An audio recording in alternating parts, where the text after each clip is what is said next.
today is having.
No, I just want my phone.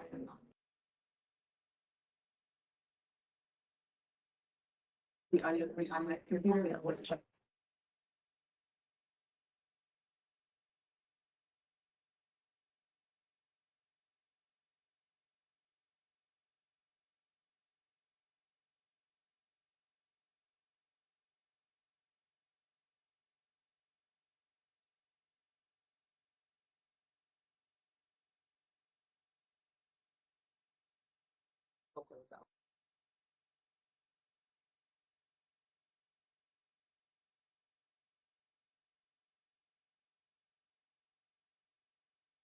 No, man, this is just.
All right. Thank you, everybody. So turn off sounds. We had some technical.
incredibly causing a lot of frustration. We are getting emails and phone calls, and people are reacting in a very big way to something that hasn't happened yet and won't happen until the legislature actually acts. And if we as a task force are going into meetings and telling people something is going to happen, that's a misrepresentation of the task force. And so I feel like I need to apologize for the task force, and I feel like individuals probably need to apologize to their communities, because having any kind of vote or any kind of reaction to anything that has not happened yet is not necessarily what's best for kids, and it's not best for communities, and it's really not okay. So I just need to address that up front. And if anyone wants to talk about that further, we can make time to talk about it later in the meeting. So, sure. Just wanted to remind folks too that it is not our charge to close schools. That is not part of the work that we are doing. That is not part of the charge or part of our mandate in Act 73. So closing schools is not what we are doing. Okay, so agenda. So we have chair updates for the next item. We have public input on, so an update on our public hearings, and our first one will be this evening. Then we have a discussion on the tension points and challenges that we need to address so that we can get our work done.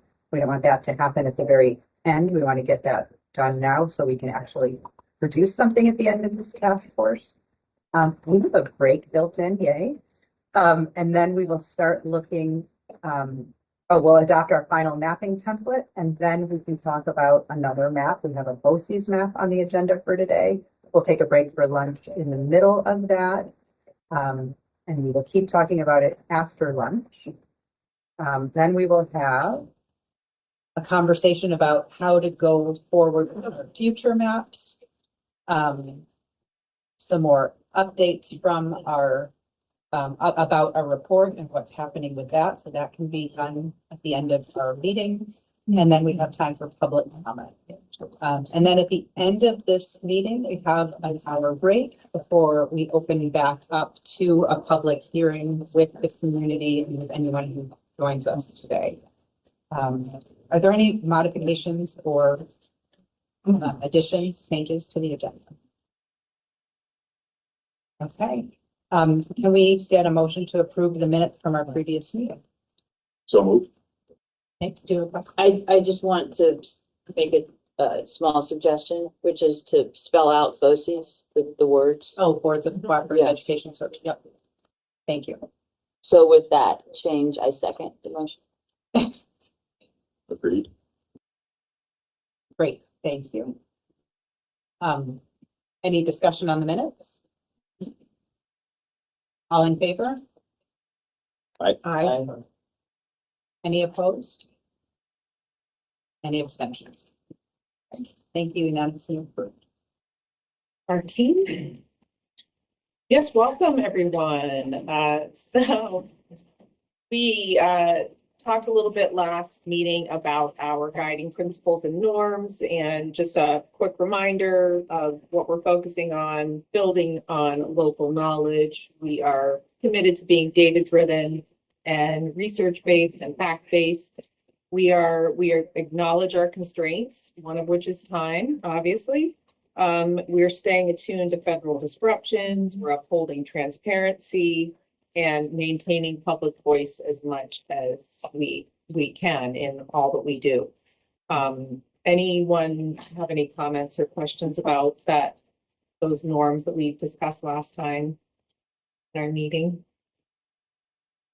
Wonderful. Okay. So hopefully everyone is keeping up with public comment. There are quite a few coming in. They are being posted as quickly as possible. Some of them are long. especially the BSBA survey, which we are very thankful for. But I think it came in at about 350 pages. There are some blank spaces in there, but it is quite extensive. So we will do our best to get through that. But I think hearing the feedback from folks who are doing the work in our school boards, on our school boards, is going to be really critical. So as you can make your way through some of those drafts, again, it's not 350 page, of single space language, but it is, there's a lot of material there. So we thank the BSBA for their help with that. Yeah, go ahead. Just want to add to that, we asked the school board chairs to give us a snapshot of what is happening today and a little bit of a look to what has happened in the past and a little bit of a look to what could happen in the future. And so I just want folks to be really clear when you're reading it, which part you're reading, right? Because what's happening today is important, what they've already done is important, and what they want to do may not be as fully fleshed out as we would like it to be, but there are some thoughts there too. So just thinking about it try not to conflate information from different sections. Yep, exactly. Yes. And you can see on the agenda, we have sort of the remaining meetings that are high level spelled out in a very high level way. Today we are working on map drafts, as we will be on the 28th. And then on November 10th, we're going to start refining the versions that we have in front of us. On the 10th, we will be focusing in and honing in on the themes from public hearings and public comment. And then on 11/17, on November 17th, we're going to really dig into the report, which we all know is due on December 1st and is quite a heavy lift, but we are confident that we will be able to get that done. And we thank our facilitator, Sue McCormick, who's here with us, and much appreciated for all the work that you're doing with us.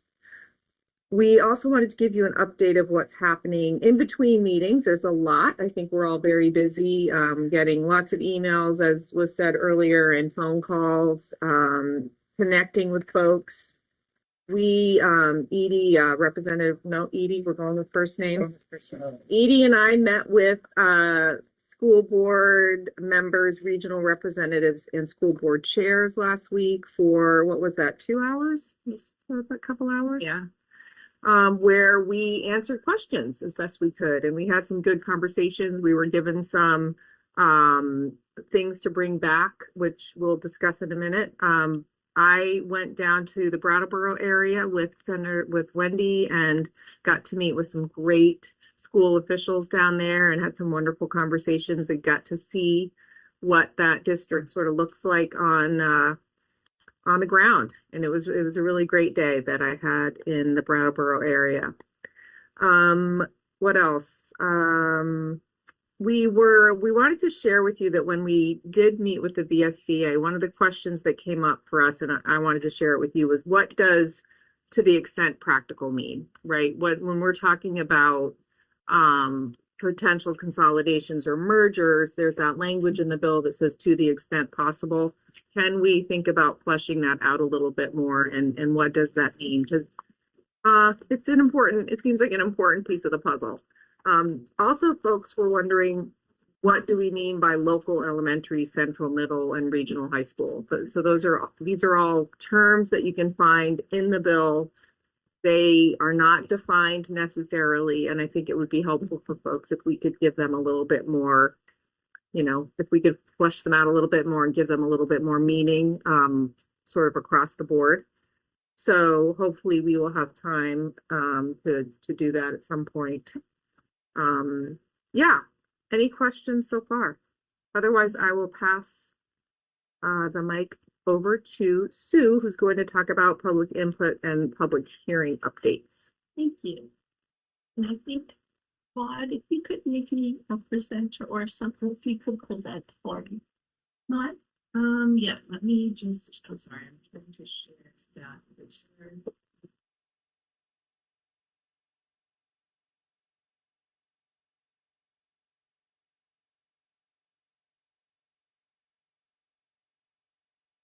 You sent me your presentation. I did.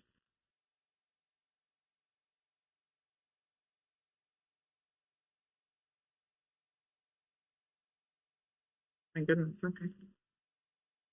Well, while Lon is working on that, I guess I can just speak to some of these things. So our team put together a spreadsheet where we're tracking the public comments, we're theming them, we're tagging places where they have specific requests of the task force. And so we're just starting to work on all of that to make that usable for you. And if anybody wants access to that spreadsheet, you're welcome to have it.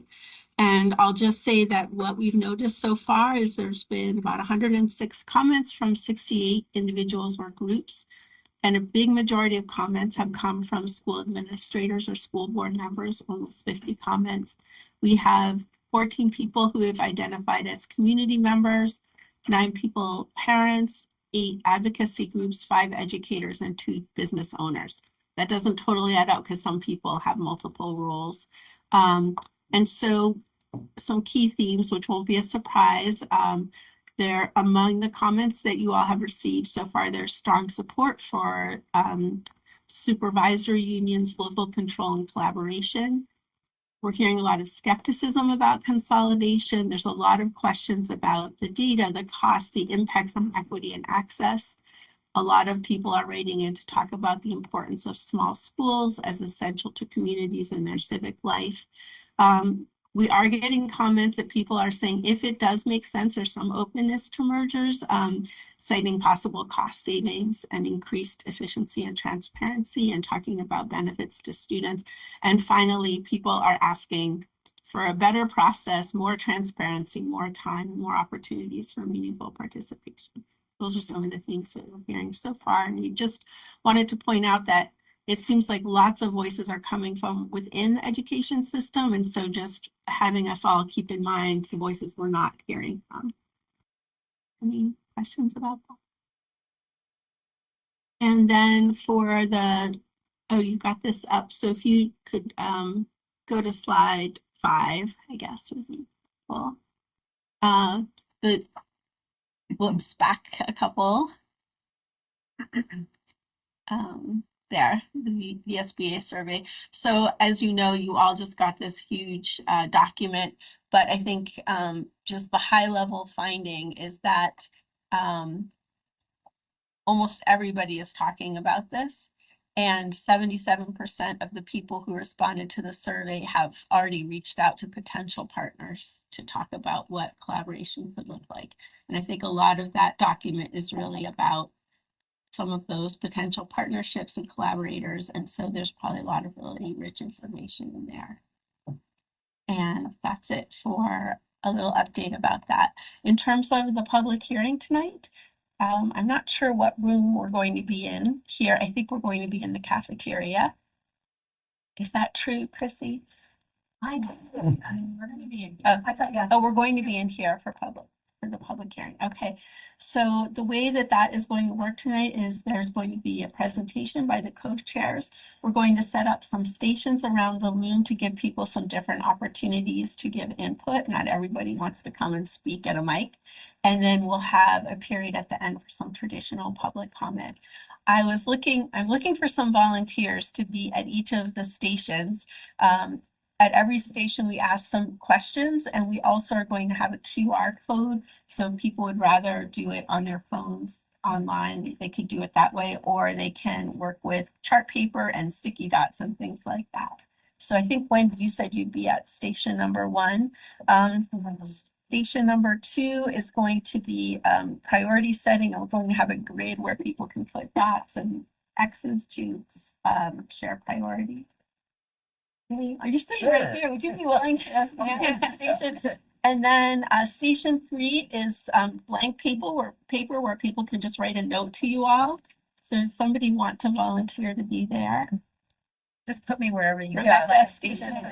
Okay. And then station 4 is the sign-up sheet for public comment, and it's going to be first come, first serve. So just somebody there to explain to people if they want to do public comment, they should sign up.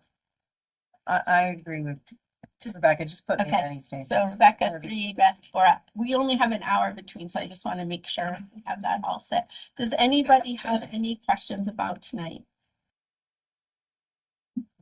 Is everyone staying? I just want to make sure. Is everyone staying until? I'll stay. I'll also say that we have a half hour for the interactive part. After the presentation, we're not going to do Q&A. We're going to go right into the interactive part. So if you all are available to just be, if some people may want to just ask some questions, so that would be great. And then for public comment, we're just asking you all to be interspersed with everybody so that people can face their community when they speak and they're not speaking to a panel at the front of the room. Thanks.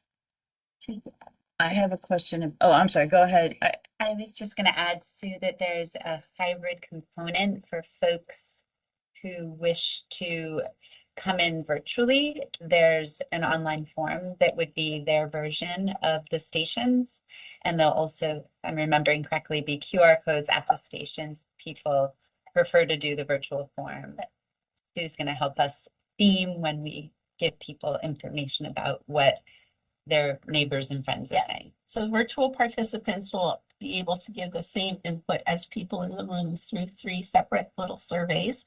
And we'll be looking at that in real time and try to get a sense of what people have to say to us. And we'll expect a few bumps because this is the first one, and then we'll smooth it out for the next time. I think it will go very well. I have a question about the boards who have reached out to potential partners, or a suggestion really, is that if we could map that, not as a map for consideration of something to implement, but just so that we can show visually what we're hearing from boards. I think that would be really helpful. Looking at John over there, see if that might be possible. Yeah. Just the comments that where one district will say we're consulting with District X and to merge. And so I just think it would be helpful to have those comments, since they're geographically based, shown on a map. But it wouldn't be one of the 3 maps, the official maps. We can work with you. So Yeah, it's great. from the specific database from the VSBA, so we can. Thank you. Great. Anything else? Yeah, go ahead. I just have a question, and I haven't had a chance to look at this, but 97% of responding boards, what percentage of boards actually responded? Yes, I think there were 68 responses to the survey, but I'm not sure if I have Those those. 68 responses, and It's probably in representing multiple boards. They responded as. Yes, I'm sorry. I was getting Sue from who organized it is here. Is that okay if we bring her to the table and ask her to work, just have her answer? Is there folks good with that? Yes. Sure. Great. Okay. Thank you, Chrissy. Good morning, everyone. I'm Sue Saglaski. I'm the Executive Director for the Vermont School Board Association. The survey was sent to every board chair of a school district, supervisory district, and supervisory union. So it was sent to 132 individuals. Some of those individuals may chair more than one board. We asked them if they did chair more than one board to submit a response for each board that they chaired. And we received 67 responses. And it was open from September 17th through October 6th. I think we could have gotten more responses if we were able to leave it open for a longer time. We did have several, we did have feedback that was a very short time frame. And we knew that you needed this information quickly because of your time frame. So that's why we closed it on October 6th. You're welcome. Any other questions on this survey? I have a question for the task force. Has everyone received, or has everyone seen the survey that came from the commission on the future of public education? So this is not responses, the survey is. Survey numbers. No, I would love it if in this, somewhere in that presentation, it would say approximately 50% of boards respond or chairs responded, just as a footnote. So it puts that in the context of the feedback that we're getting. Yes. Sorry, That's okay. And maybe mention that time was a major factor in the number of responses. Okay, well, if anyone hasn't received the commission survey, let me know and we'll make sure to get it to you. And please share within your networks. Great. Sue, did you have anything else? Okay. At some point today, I just want to map with folks who's going to be at all of the different outreach events that we're having. I know some are pretty far from folks, some are closer to folks than these meetings. And so I just want to make sure we're going to have enough people to staff and listen. Obviously, we're working really hard to make sure that the remote option is as robust as an in-person option. And so you can always attend remotely. But it's going to be important for me to know who's actually going to be at the meetings.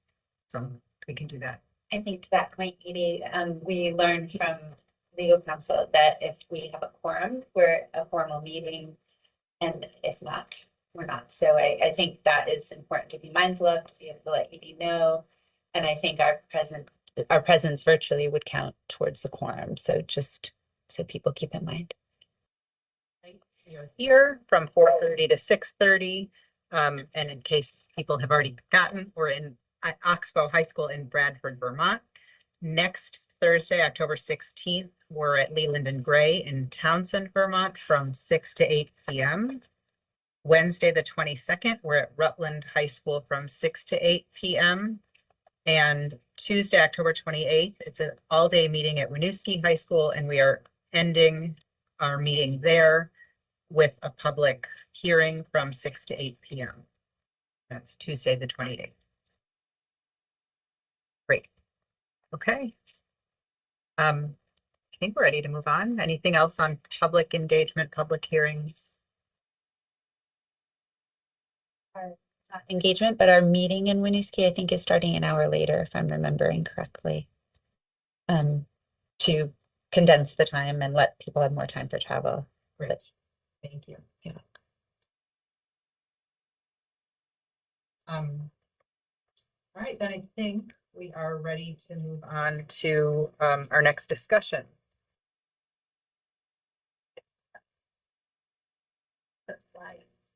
That would be great. Just the next slide. Thank you. So at the last meeting, we were talking about a map, and then the discussion got a little derailed, and it became clear that there's some really tough issues that this task force is probably not going to resolve. But that if we don't surface them and address them in some way, it might really derail the task force's ability to get its work done. And so to help us talk about this, I just first of all want to be really clear about a couple of things. First of all, I just want to acknowledge how hard it is to talk about these big issues in this setting where there's a lot of people are watching you, and it's going to be hard. So I'm just going to acknowledge that. But despite that, it can really be helpful. So we're pausing now so that later on, when we get further on in the process, you all can have what you need to be able to have those harder conversations. I just also want to stress this isn't about debating these really deep issues or trying to solve them. It's really about the task force identifying places where you have to be able to talk through them to make progress and do your work, and places where you can not have to deal with certain things and just say, we acknowledge that this is a challenging issue, but we don't have to deal with this to get our work done. So to help us with this conversation, we sent a 1-question survey around to the task force, and most of you answered it. So thank you so much for that. And if we go to the next slide, those are the discussion goals that I just talked through. And then the next slide after that, these are the 3 key areas, and these won't be a surprise to you, but most of the people that responded said that this, the governance structure question, supervisory unions versus supervisory districts, feels really like a tension point that we may really need to address. And some of the questions that came from the responses were questions around what level of consolidation is necessary or desirable. How does the governance model affect things like accountability and equity? And then what are the strengths and weaknesses of different options? So that's one tension point. The second one is the idea of the public system versus a mixed system. So people had questions about how should independent schools and tuitioning fit within a consolidated system? And what's the balance around choice, fairness, and sustainability? And then people ask questions about the impact of taxpayer-funded private schools on disadvantaged kids. And then the third one had to do with this idea of vision and educational equity. And people were asking about what kind of consistency across the state and opportunities for students should consolidation aim to achieve? And how can the work stay grounded in the outcomes that we want for students and not just structure? So there are questions about how important is it for this body to kind of have that vision. So I'm just going to pause there for just a little bit of reaction, and then we'll do the next step in this exercise.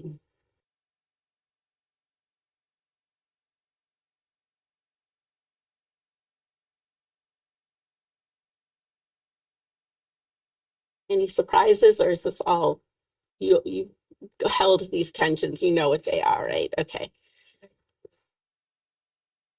Yeah, sure. Of course.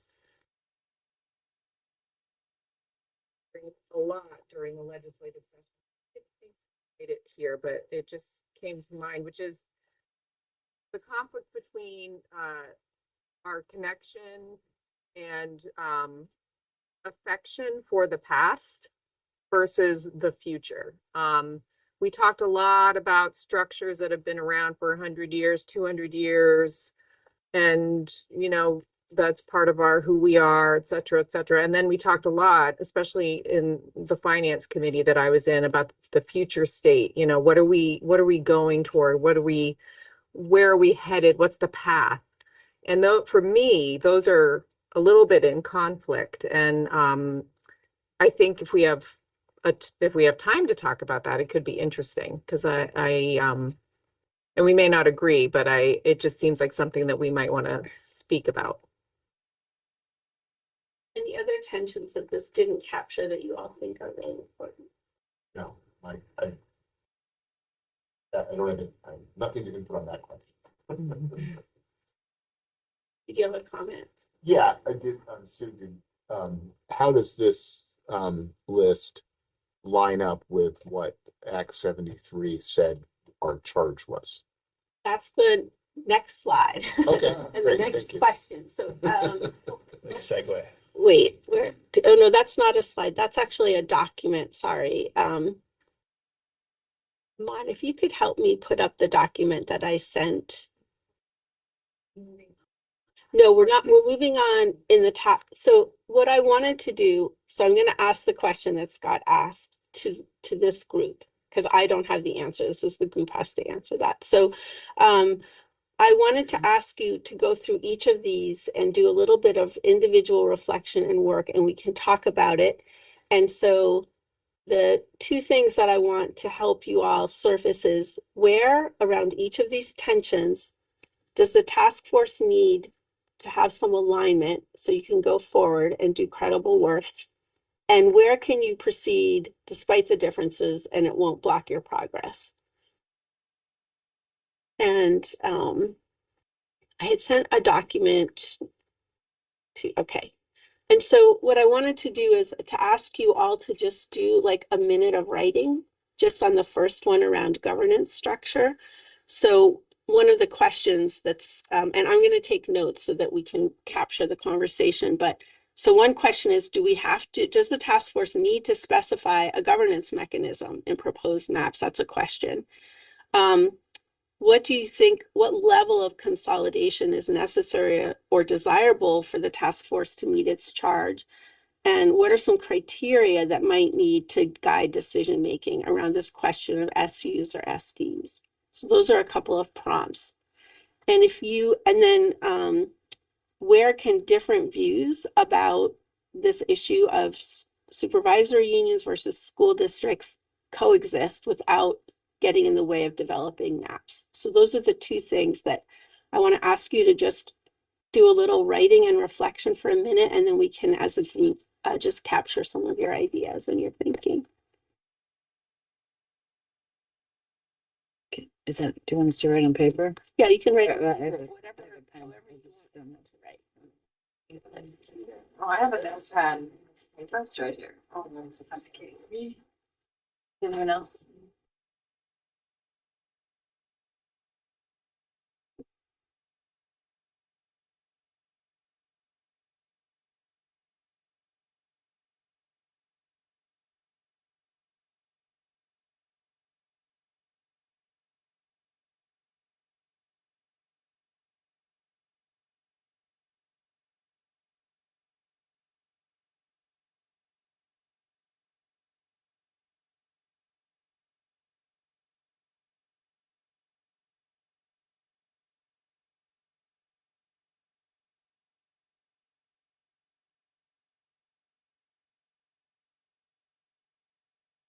Paper versions of this, if that would be helpful. Oh, thank you. Yeah. What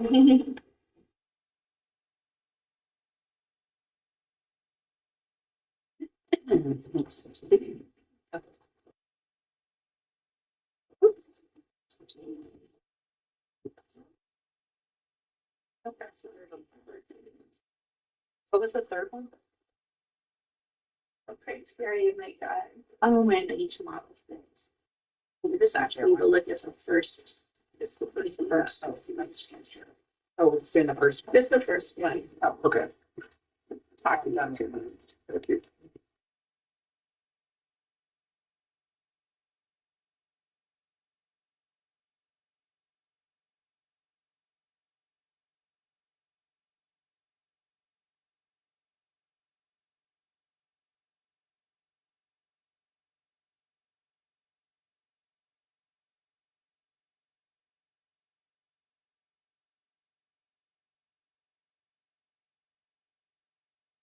Okay.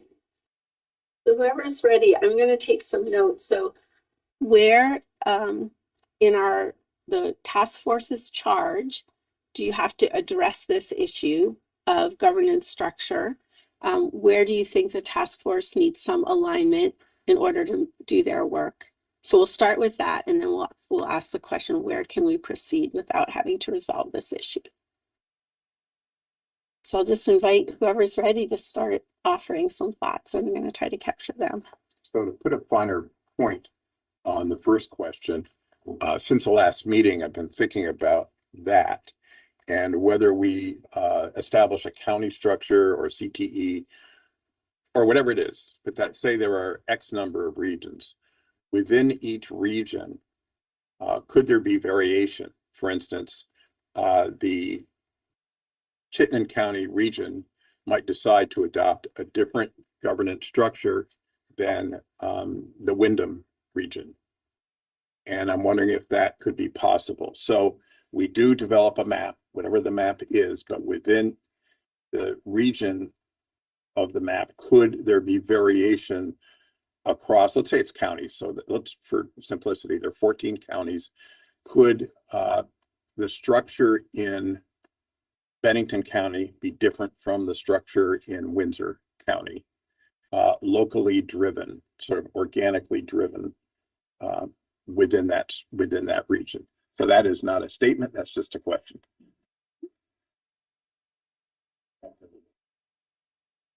Go ahead, Ben. For me, it's not just about local preferences, it's about legality. There are rules around, different operating structures not being in the same school district. So I think definitely there are regions of the state just based on their structure are going to have different governing structures. So from day one, I sort of assumed what Dave was saying. I thought the map would include both. And I think governance is key or the maps won't be workable. I think you got to have like a solid governance, even a hybrid, or the maps aren't going to work. So I did bring up the SDSU issue on the 29th because I think it's important to give local communities choice. I do. So When you say, Chris, just say more. When you say the maps can't work without governance structure, tell us what your thought process is. I don't know if I can sue. I just think we got to have a governance structure for the maps to be successful. I don't know if I can even expand on it. Maybe I can. Yeah, go for it, Scott. Yeah. Yeah, I think that, if without that governance structure, areas of the state that use SUs, they would have no confidence of where they would end up or who they. And likewise on the SD, there may be concerns there on a local control issue, not understanding it. We cut this up into 3 districts. It's one bigger. It would be a huge can of worms. I don't think that we could.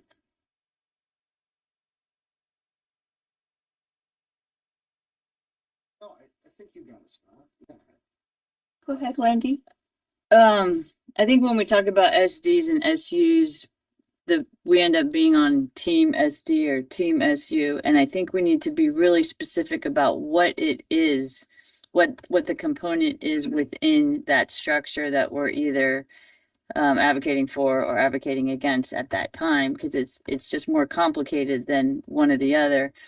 And I hope that we're not necessarily required as a state to have just those 2 models. I don't know why we can't be more creative. Right.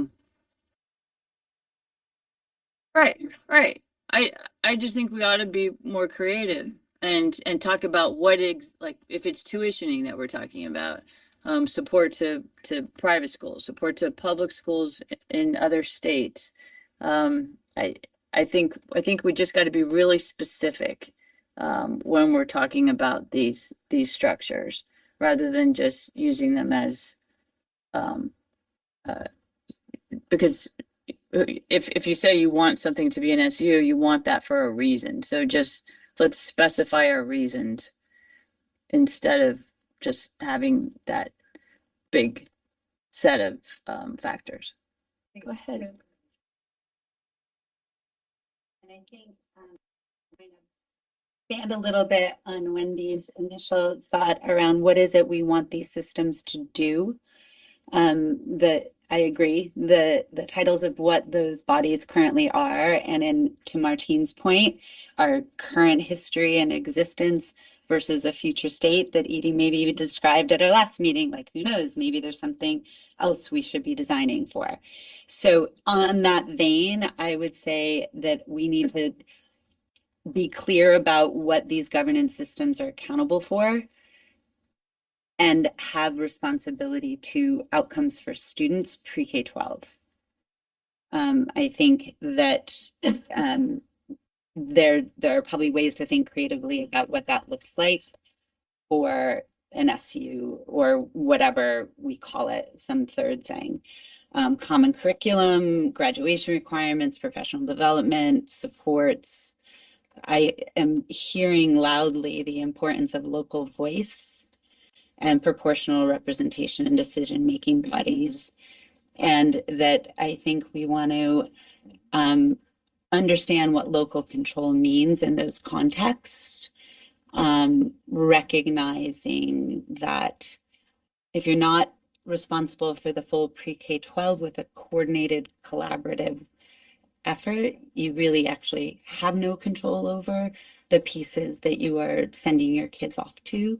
So I think it's just really important. An SU structure, maybe in different legal, with changes in the law, can have that responsibility, and those participating within it can have the requirement to be understanding how students are prepared throughout the full spectrum so that they're ready when they go into the world after high school. So those are more things rather than names of structures, and those seem really important for student outcomes, accountability to taxpayers, and preparedness of students and staff. So, in contemplating it's just really difficult for my simple mind to conceptualize this, but I really believe that the sequencing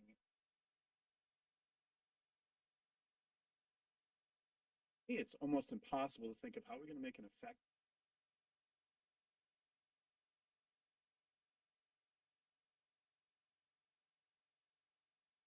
Part of a process where they said, okay, this is going to be our governance structure. It would almost tell us where to make the maps. And so I find it hard to separate myself from all those questions, all that data, and just focus on making a map when those things dictate where those lines are. The map, and I've been working a lot with my son, who's a GIS expert, and he said, Dad, why are you starting with a map? You start with a plan and then you map once you have a plan. And so here we are, we're stuck with this. We have to do it. So to do it right requires us to pay attention to these other things. I fear a little bit that if we just leave it up to some organic, like, oh, I'm going to partner with you and I'm going to partner with you, it's going to be like gym class in middle school. And for my dodgeball team, I'm going to pick the kids that can throw the best and catch the best, and to heck with all the others. And I think if we're going to do that, we're going to create a situation where we can say all we want about equity, but we're certainly not creating a plan that's going to improve equity in the state. You're going to have districts that are alike, that want to be together, faced with the inevitability of consolidation, and those that don't have those resources or those relationships are going to be left on the periphery. And so it's really difficult for me to answer this. I think we really do need to have at least a sense of what the governance mechanisms are going to be, or we're stuck in this, like, here we are with our current system and we're trying to appease everybody who has an opinion about how to be the least disruptive and leave all these structures in place, when what we're asking for with a total reformation of our education system in Vermont is like blowing it up and starting over. You can't do that in 6 meetings. You can't do that in 1 year. I'm having to make sense of all this, having to take like a 10-year view of how any of this could work. Because many of you won't be here as legislators if we tick off enough of the people that vote for you or don't. And I fear in this whole argument that I see kind of under the surface about things like choice and all of that, that there'll be political judo going on, where it's if I can blame one party for obstructing this process, or if I can, and this is pure bipartisan. I'm saying this from a nonpartisan view. It's like, it's going to be political leverage one way or another. If we make a plan and a majority group has an opinion that ticks off the most people in the state, they'll be the minority. So it's really rough, and I still believe there's a lot of really good discussion, a lot of really good planning that can come out of this, but this is a central concern. Go ahead, Rebecca, and then Jen. Ben was next. Jen, then Rebecca. So I'm a rule follower. The law says we should do these things. There's a word in there that says practical. And the proportional representation thing is a constitutional issue. So I think we should flush out 3 maps, and we should talk about all the unintended consequences. And that's all. I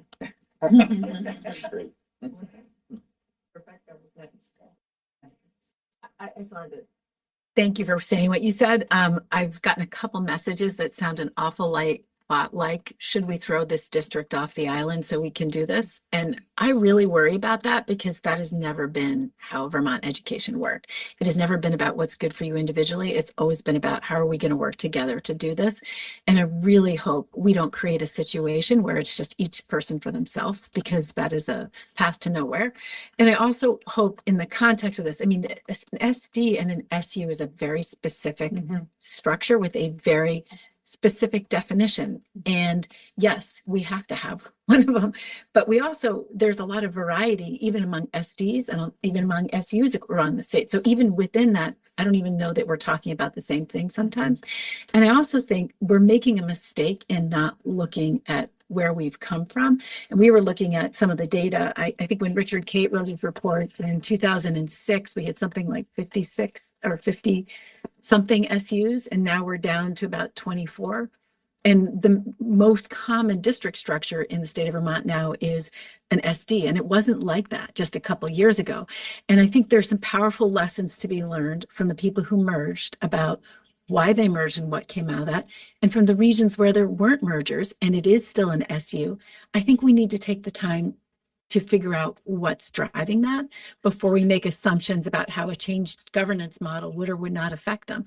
And I think, you know, with respect, you gave the example of not taking that time. You can merge someone on paper, but if still they don't believe it, nothing is going to change. And if this process is supposed to be about improving education and bringing down cost, and frankly, doing better for hardworking Vermonters and our kids, we have to take the time to do it right, because if we don't, we're going to do a tremendous amount of damage.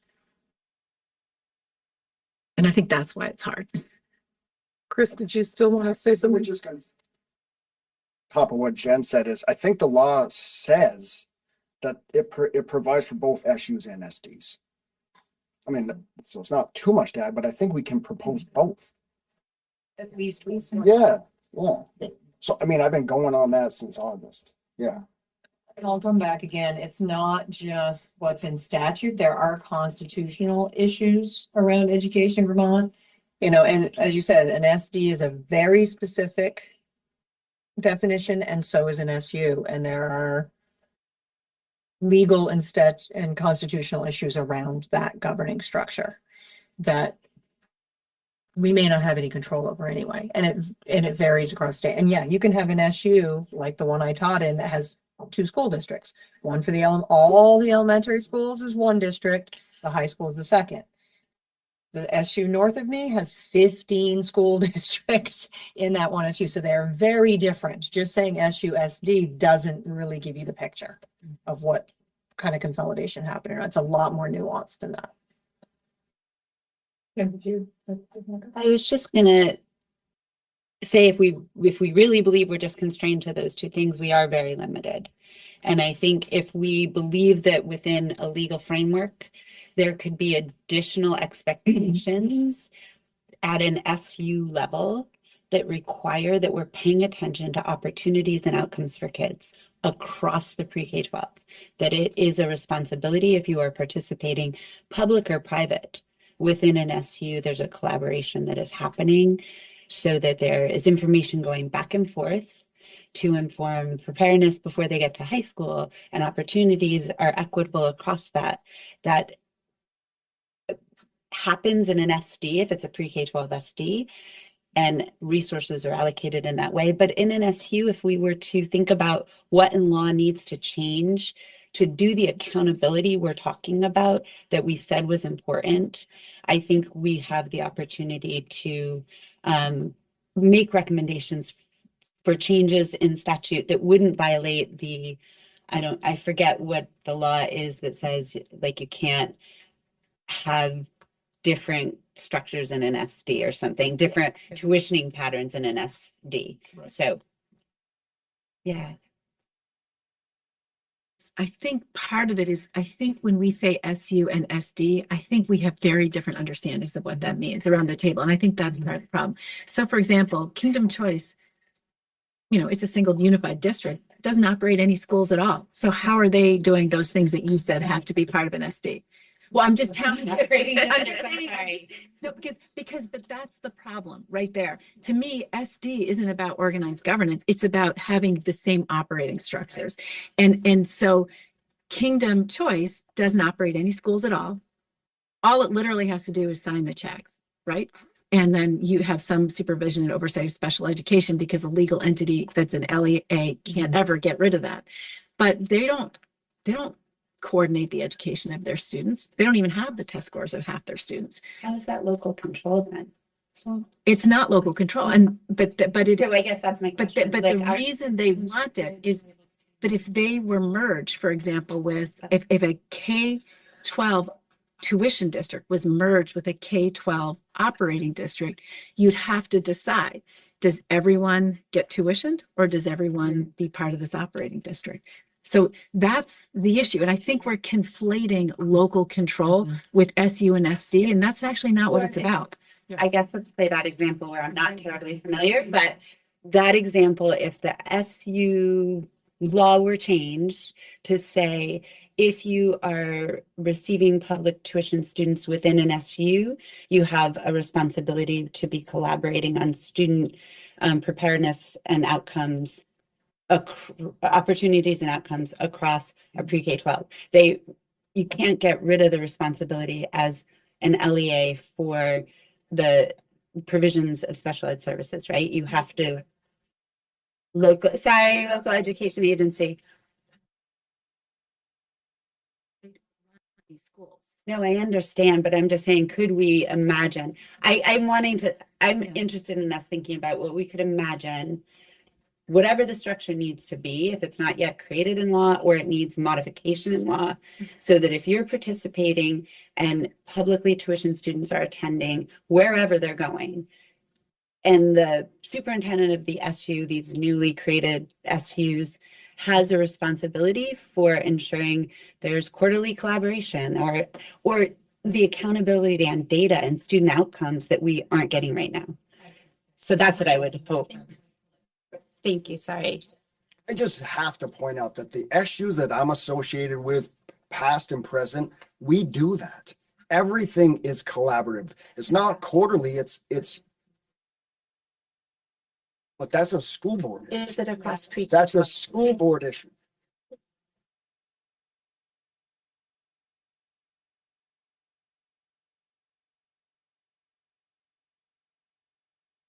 As the very present that students have a pre-K through 12 curriculum, educational opportunity, all of that. And so I think we just have to be really clear, right? We all have assumptions on what any one of these things means because it means something different for each of us across the state.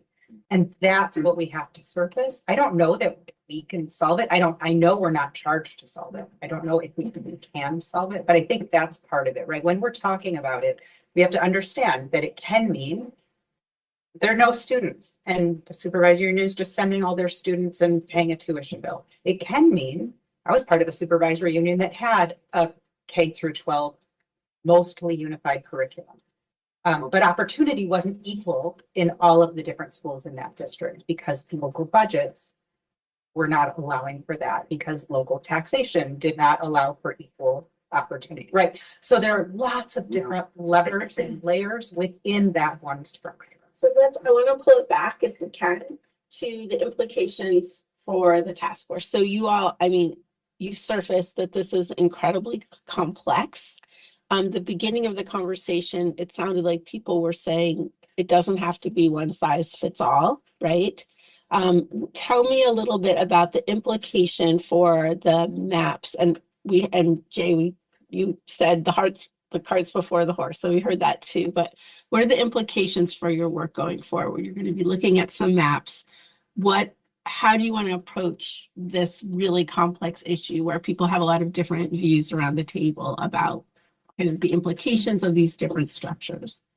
I'll just answer that very sort of bluntly. I think when you present a map, you should present with it some kind of a governance model. You can't say, I don't think you should be able to say I'm agnostic. I think it has to be, this is my map and this is what I perceive the governance structure to be on this map. I think that would be very helpful to everybody. I would like us to just use the words with their definitions that are commonly accepted and laid out in statute. If it says supervisory district, you're talking about a district, you're not talking about an SU. And that is how the entire state is reading it, whatever you say here, because that's what it is. Yes. So we can't just like make up new categories to avoid being specific, because the whole field, part of the reason people are so worried right now is we're throwing this around and they're knowing what the implications are for them. And we're kind of pretending that's not true. Is there, so go ahead. Can we, when we specify, it's basically specifying our assumptions in the map. Can we go deeper than just saying SD and say what it is about the SD that is especially, if there is a component that's particularly? I don't think we can, because that's not I mean, again, unless we're going to rewrite Title 16, that's actually not the job of this task force. Yeah, no, I wasn't suggesting in the mapping and the assumptions that we have something that's contrary to current statute, but just being very clear about what the components of SD or SU that we are assuming for a particular I map. think that's reasonable, and I respectfully disagree with what you're saying, because I also think it's reasonable to say that this can't work with the current structure that we have, right? So we can say, What do you disagree with? Like, do you disagree with the definition in statute of SD? because supervisory union is so different across the state, that somebody putting that in there might mean a certain part, like might not mean non-operating districts. They might mean something different by a supervisory union. How is that different than SDs? Because the same is true for SDs. Right. I guess Because this is maybe I could say it differently. Structure. Yeah. With the governance structure. They're not the same thing. One is SUSD, those are governing constructs. Yeah. And then the operating structure is entirely separate and could be mapped in 100 different ways across those governance structures. And I think some of us are talking as if those are the same thing. And my example of Kingdom Choice is they're not the same thing. Right. And that's why I have such a hard time understanding what we're talking about sometimes, because these are not the same things and we're conflating them. So I don't think everyone has as deep of an understanding of education as a lot of us at the table, and specifically some of us at the table, right? And so I think it is helpful to have the pieces that you think are important for everyone to have a common understanding. Because what you said makes sense to a lot of people and doesn't make sense to everyone at the table, and for sure not everyone across the state. And I know, right, like you know this better than. But if we're gonna district, I mean, our task isn't re-SU. Our task was to redistrict. Yep. We need to know what a district is, and we need to understand the implications of that before we recommend districts. Which is, I think, what Wendy's Right. talking about. What are the pieces that you need to maintain in order to make this work? And I wasn't suggesting that if a piece is not there, that means we are presuming that it doesn't exist. I just think it would be helpful to state our assumptions, basically. Yeah, and could we go with the definition in statute? And if we Yes. want to recommend changes in statute, I mean, I think my problem is these are very specific definitions. And I think we're attaching things that aren't part of that definition to that definition. And if we could be very clear about those definitions, and then very clear about what we mean about operating structures, we might be able to disentangle those conversations. Yes, and can I say one more thing? So when I was saying we don't need to be beholden to one or the other, I meant like in this whole process, not the mapping process. Because I think the state could think of other options, but obviously, Sure. you know, that's a big conversation. But I do think it's important that we clarify exactly what we're talking about in the maps. Yes. Is there somebody around this table that will provide those definitions for the task force consideration? It sounds like people have different. Oh, yeah, they're in law. They're in law, so we can pull those out. Him and then Jen. Be important for us to identify what are the characteristics that must be present in a governance model to be effective in what we're suggesting. So I think it's similar to what Wendy's saying and what I had said earlier. Can't we identify what a governance structure needs to be responsible for, whether it's an SU or an SD, and how it is configured to be able to consider the precious resources and their allocation to the experiences, opportunities, and outcomes for students pre-K-12, and local engagement with that. So SD may need to be refined to say there will be school-based advisory councils, there will be representation, reporting necessary from those to the SD board, for instance. I'd rather see us trying to solve for the problems that we're hearing. We're hearing fear of loss of voice, of loss of control, and we're hearing and knowing challenges with being able to even know how kids are doing because some of our structures are so small, and to even understand what a high quality central, middle, and regional high school is. We put it in law, but we haven't spoken to it. Yeah. Those are things I think we could do, and I'd love for us to figure out what we agree on there.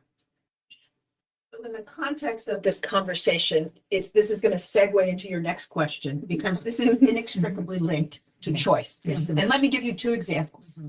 Essex, Westford. Westford used to have choice. Some of those kids went to Mount Mansfield, some maybe went to Burlington High School, some went to Essex. When they merged, they all now go to Essex High School. That's a huge district. It's, whatever, but Essex, Westford could not keep its own district, because as a supervisory union, if you live in Westford and I live in Essex, it's not fair that you have choice and I don't. So it has to be the same. That is fundamentally different than NEK Choice, which has Ferdinand, Maidstone, East Haven, each town population 72, 86, number of kids 1, 3, 5. Some jump the river and they go over to Vermont, to Groveton. Some will go, excuse me, New Hampshire, they're in. Right. And the river is owned by New Hampshire. But it's the only river in the country, by the way, that is owned by one state. But some of those kids in East Haven might go to Burke Town School, or they might go to an independent school, but they have choice. If that is part of a school district, it will have to, because you can't have a different thing than me. We got to have the same opportunities. So when we talk about the governance structure and the operating structure, it is inextricably linked to this question of choice and size, everything else. This is one of the key pieces. And so as we segue to the next piece, I just wanted to give you that sort of bone. Yeah, okay, well, let's do that, because we don't have much time, but I tried to capture a few potential next steps, which is I want to test for agreement that when maps are presented, they should include a suggested governance model. Is there agreement about that around the table? That when maps are presented, they should include a suggested governance model to go with them. I agree, so long as it conforms with statute and constitutionality. I mean, it's a legal definition. It's that's constitutional. It's beyond statute, what you just mentioned. I mean, we can suggest it, but it may not fly. Can I throw a little nuance on guiding? Is that all right? Sure. I mean, I think it's important not to understand local control and centralization as just polar opposites. I mean, an SU itself is an effort to consolidate. We can debate the effectiveness and the efficiency of that particular design, but it is a consolidation of curriculum development, oversight for special education, other things. We can debate whether it's enough. I actually think one of the challenges, and some of the data we've seen has suggested this, is that actually our regions, including our SDs and our SUs, aren't big enough to do. And it's not just about SUs, it's also frankly about SDs to solve some of the challenges that we have around special education, around professional development. I don't care how hard our SDs and our SUs both work, if they aren't within a supportive, coherent state framework, which we do not have right now. So in terms of centralization and local control, I think you'll find that in every system, no matter what governance they have, there is some effort to keep some things close to kids and move some things farther out to get the benefits of scale. And I think that's what we need to have, is a conversation about where those services need to be placed to give the best benefit to kids at a price people can continue to support. And so I think there's a lot of flexibility there. So I don't want to treat it as like a poll. You either like local control or you like centralization. So in the interest of time, we have two more really thorny things. Well, I think the vision and quality one kind of started to come up already, but let's talk about this next one, about the role of independent schools and tuitioning. And so how do you want to treat this in map design, as integral parts of the design or contextual factors? Do you need a shared understanding of how choice and equity interact? What are the assumptions you're making about non-operating districts? So do you all want to just start talking, or do you want a minute to write and reflect? We only have a couple minutes left. Is this the same thing? Any map that gets presented has to just show what it includes?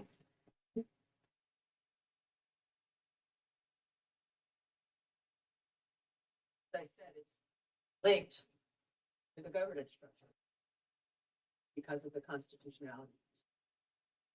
And some of it's linked to just the geography. You know, look at it's like when I looked at the county map, it's like there is one public high school in all of Essex County and it's in Canaan. So a student in Concord who lives on the border with St. Johnsbury, is it practical for them to go to the public high school of Canaan It's a 90-minute. or to the independent school that's 10 minutes away? And those are decisions that are made a lot in my region where schools just don't exist. Elementary schools, public schools aren't there, and we're not going to build any in the next year or two. See, yeah, we've actually closed them. We've We've closing closed them. public schools. Yeah. We are closing. Public The school I went to is closed. I think this is accountability for me. So independent or public schools receiving tuitioned students on choice should be collaborating within that SU to ensure students are prepared when they get to their destination of their high school or middle school or wherever they're going, and that they're ready for the world when they're done. And so I understand that is not currently probably in the requirements of an SU model, but I think that's the problem we're solving for. We're solving for that local voice, equity of opportunity for students. It's in the intent of the law. You're going to the next question. I am, and I don't think any of these can be pulled out, but I do think if accountability were the same across the structure, I think it is less of an issue. If the expectations are the same for everybody participating in a system, if they are accepting public tuition, then that collaboration happens. It must happen. It's not by design, by structure, by reporting, by accountability. There's none of that happening right now. So if it were happening, it should be evidenced in data, right? And it is, I'm not suggesting it may not be, but it's not by design. And we are sitting here to, in theory, build or recommend maps that are built by design to be better than our inconsistent systems right now. I think what you're talking about right now, well, it's like, it's important, far outside of what they do. How do we draw maps, though, if not solving for the problems in law? Addressed in other legislation.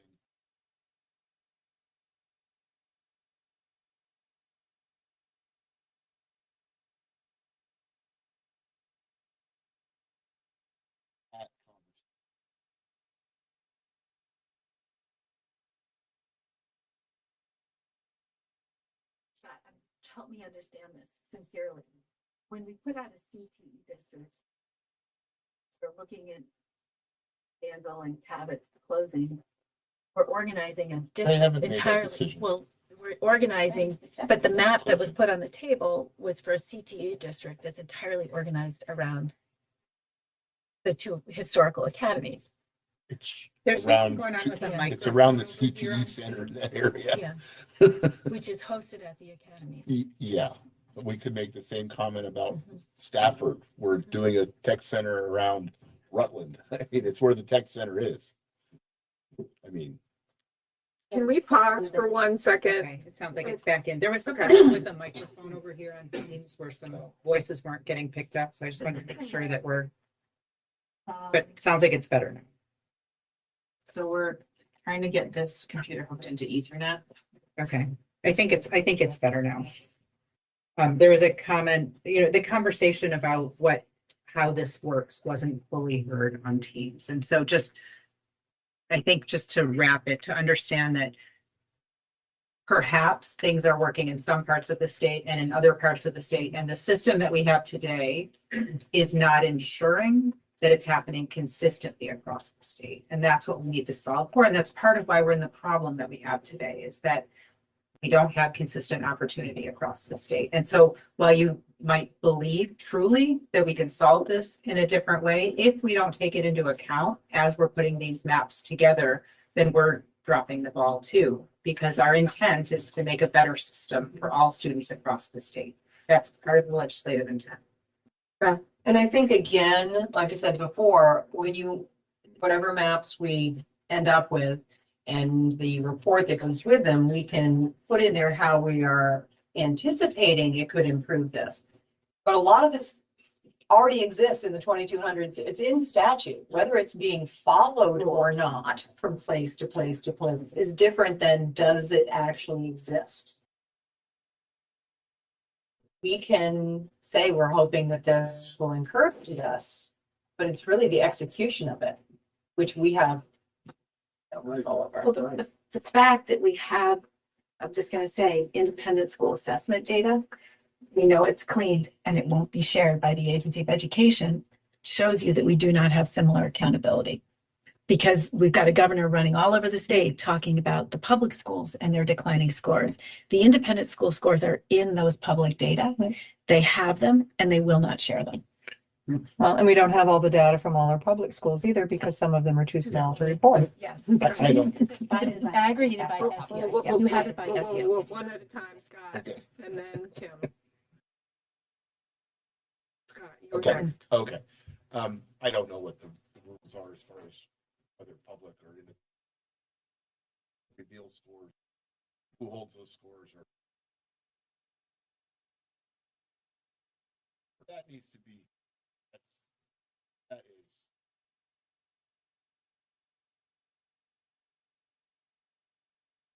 Fine. So if there's something going on, nobody can hear you when you're talking on Teams. I don't know why it's a team. I don't use that one.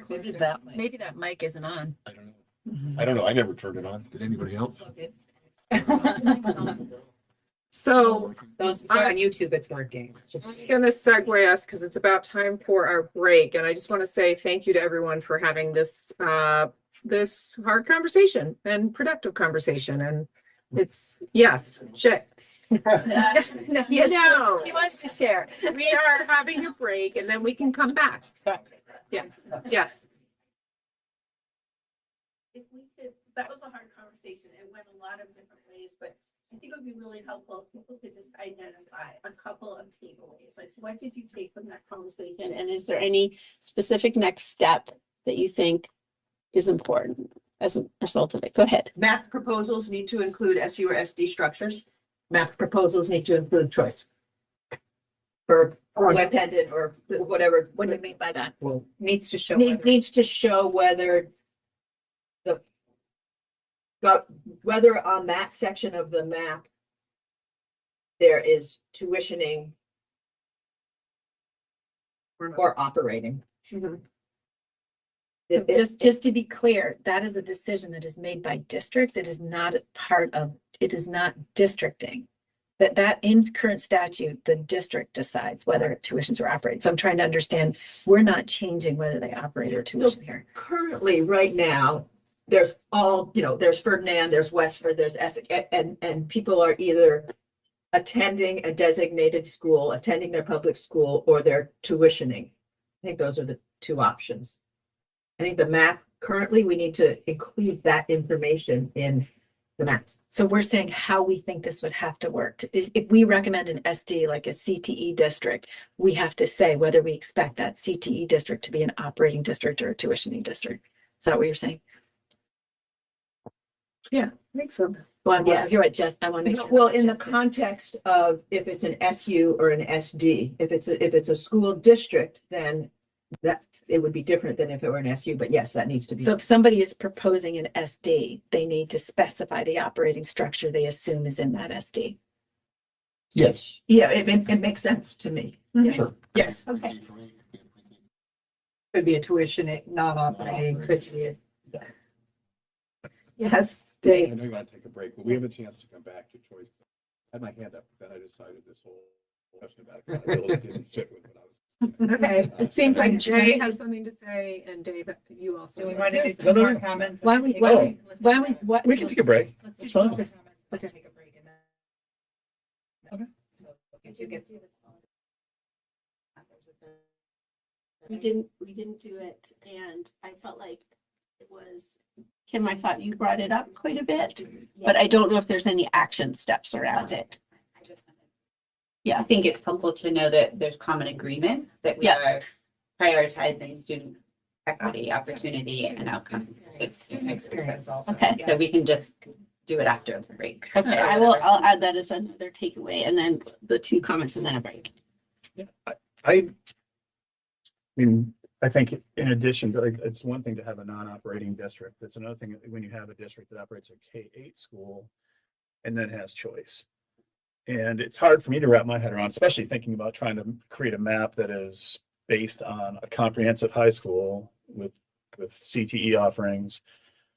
If we continue to have choice in my town, for example, what does that do to the viability of that map? Like, I have, this is just a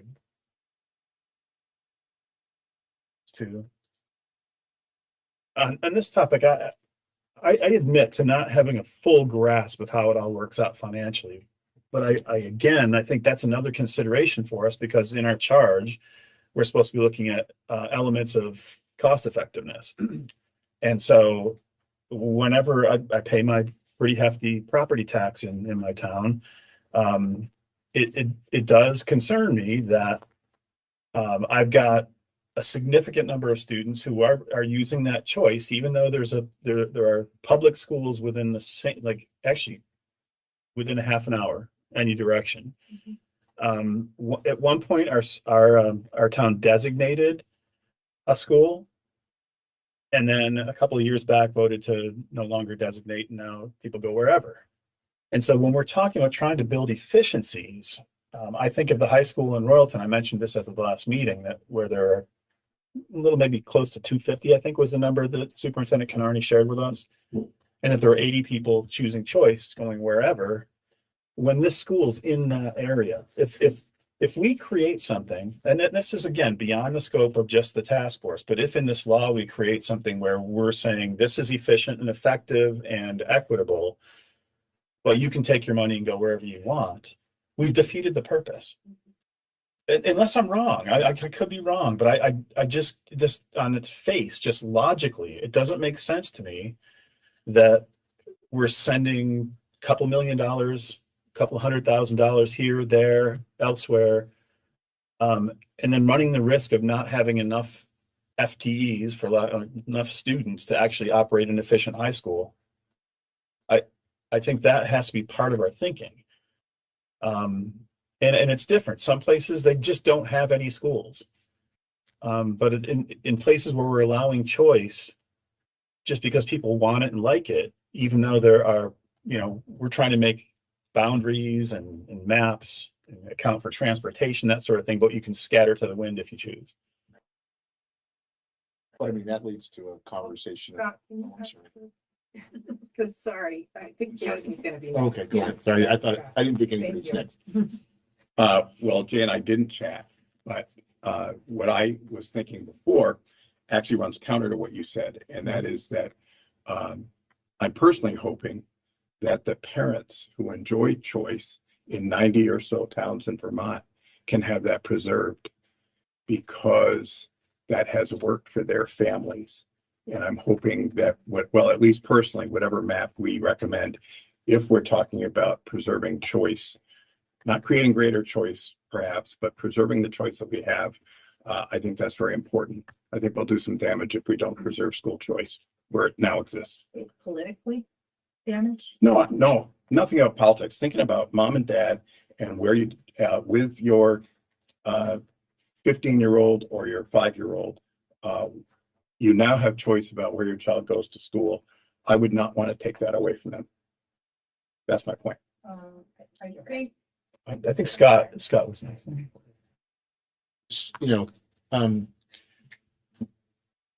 In the last 2 years, the legislature, I get your concern.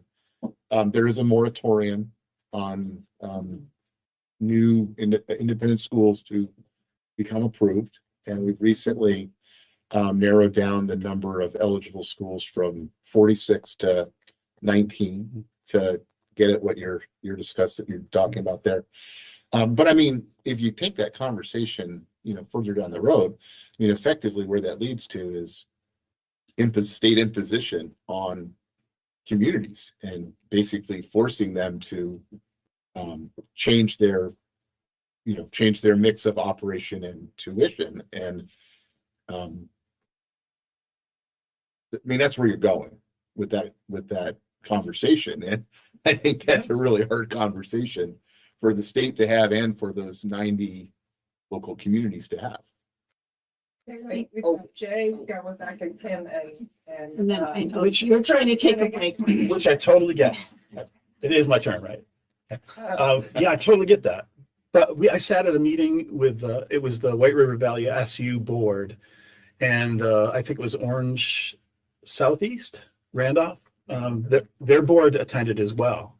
And they came to sort of approach White River Valley to say, hey, maybe we should think about getting together. And it was sort of one of those preliminary like speed dating things where people are going around and visiting each other's school boards. And the question of choice came up, and that's where this discussion about, well, 80 of our kids are choosing something else, and they were talking about that in a positive way, that they had that choice. And then they asked the Randolph folks about their choice, and they're like, well, we don't have choice. So I think when we say there are 90 towns that enjoy choice, and Dave, I respectfully disagree. That I think part of this process is we got to put a plan in place that everybody has to follow. If we keep allowing people to choose their own adventure, the part of this that is about fiscal discipline and being careful stewards of tax dollars goes out the window if everybody can just pick. And any discussion that we're going to have about equity when my town has choice and your town doesn't, well, too bad for you. That's a problem, I think, that when we start to talk about consolidation, the idea is that we're making things equitable for every town in every district. And that's a rough one to handle. And that's, again, why we're dealing with a lot of the public concern that we're dealing with. And yeah. I'll be fast. Okay. No, you go first. I was just gonna say that I think the protection of choice for whom and at what costs. And if that choice means that the lower grades are having fewer and fewer opportunities, that family and their age or their student and their preparedness for wherever they're going for their choice could be compromised. And without accountability in the system, again, whatever that governance is, we don't know. All we know is that cuts are happening at those younger, important ages and experiences in ways that are changing the dynamic of equity for all students by protecting few. And that isn't to say that a system, can't figure this out, because we've had important public-private partnerships that can be held accountable to the same student outcomes and experiences in my mind. And that partially solves for what you're saying. But that, to Jay's point, I don't understand how we can do equity if there's not a continuum of accountability pre-K-12 for students, and how we can possibly do equity in a cost managed and efficient manner if that is not controlled from accountability standpoint. Thank you, Kim. Chris. I'm just thinking that. I actually think I'm a little more confused than when I walked in here, which is that's fine. I mean, I've enjoyed this conversation. I guess I would just go back to the public school choice, and I tend to agree with Dave and I think Scott. My worry is that if we take away choice, some of these towns will go away, and some towns in the SUs I've worked for, people move to those towns for school choice, and if you take that away and force them somewhere, these towns are going to go away. And then we're going to have a funding problem because there won't be anyone there to pay the property taxes to pay the education. So I am for keeping school choice, and I am for keeping local control and letting people choose, because I don't want to see our small towns go away. beginning of the meeting, which is when we look at this in a fear-based perspective, we lose the opportunity to be forward thinking and to plan for what could be best, what a better system could look like. And so when we look at a situation and say this will, or this could, or this is the thing that is keeping that town together, it's really dangerous. And it's dangerous for people to hear that from us too. And I think part of our job is to figure out what we could look like. We're talking about 10 years down the road, and how do we get there? And so I hear what you're saying, right? I hear that the unknown makes us want to hold on to what we have today because it's known, whether it's great or whether it's horrible, it's known. But we have to be able to let go of it a little bit to just think about what's possible and think about what we can do that's better. And just because somebody loves choice today doesn't mean that what they're going to be offered tomorrow isn't better. And so to just say it's a no-go out front, that means we're not exploring all opportunities out there. So I don't want us to go down that. That's what's happening across the state, and that fear, when it spreads, stops us from being able to see what's possible. So sorry, I jumped in. I know it's Rebecca and then Scott. Well, it's a big statement. So Rebecca and then Jay. Did you still have? Yeah, I just, Oh, Scott, were you in there? Rebecca's next, and then. Okay, we're not gonna get a break. I know. So be it. I think going back to, I love my colleague who constantly cites the Constitution. The legislature provides for education unless it decides otherwise. So when we talk about local control, keep in mind that that is something that the legislature has allowed communities to do. I just think we need to remember how this works. I think the choice one is one where everybody who uses that, we should be asked to provide our evidence, because I really could think, it works very differently in different parts of the state. In my area, because it's a public school, private school, public school, private school, there's really no choice for the public school students who would have universal public school choice. But because it's all intermixed, that is off the table, because they can't universal public school choice, which is supposed to be a statewide benefit, into an independent school. That's just not the way it works. At the same time, I think down in your area, Leland and Gray, struggling, and the only school in the region. And if that school goes, we have no place to educate most kids, but also most disadvantaged kids and most kids with disabilities. And they happen to be sitting close to an independent school that serves no kids with disabilities and no kids on IEPs. How is that fair? And how is that choice? Because clearly some kids don't have the choice of going to that independent school, and not all independent schools are the same. And I think we need to say that. And not all public schools are the same, but the public schools are part of the system that we're trying to make work. We actually can't touch the independent schools. And so I think we need to think really hard about that. And what we're seeing, I think we also need to talk about what happens when we do nothing. And this is why I feel like we have to have this conversation, how painful it is. I mean, you mentioned your SU, they've already lost 2 public schools.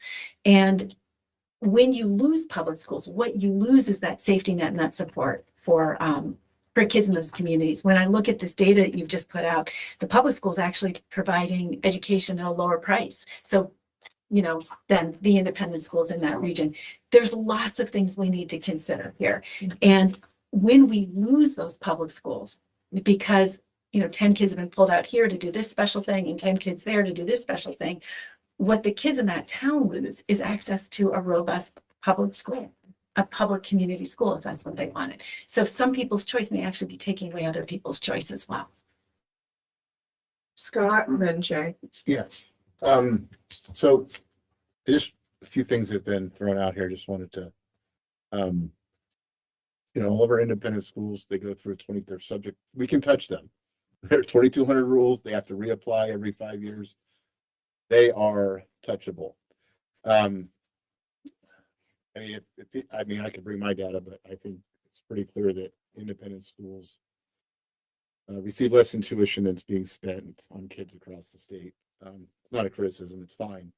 As far as costs, though, to operate a system, what you were talking about earlier, Jay, I mean, in a foundation system, which we're moving to, the cost. Yeah, right. Yeah. But I mean, we're gonna do our work and we're gonna, in a foundation system, the cost of operation is not tied to the number or combination of schools in the state. It's tied to the number of kids and the uniqueness of those kids. So the cost of the system is the same regardless of the composition of the schools, public, independent, large, big, all, medium. That is so true. That is so true. In a foundation, it's that is so true.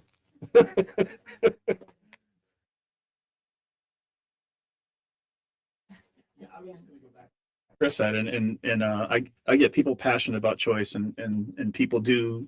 I mean, they always look at schools, period, when they're deciding where to live. But to take that argument further, then why doesn't every district get choice? If it's the best model and it's good for everybody, why doesn't everybody get it?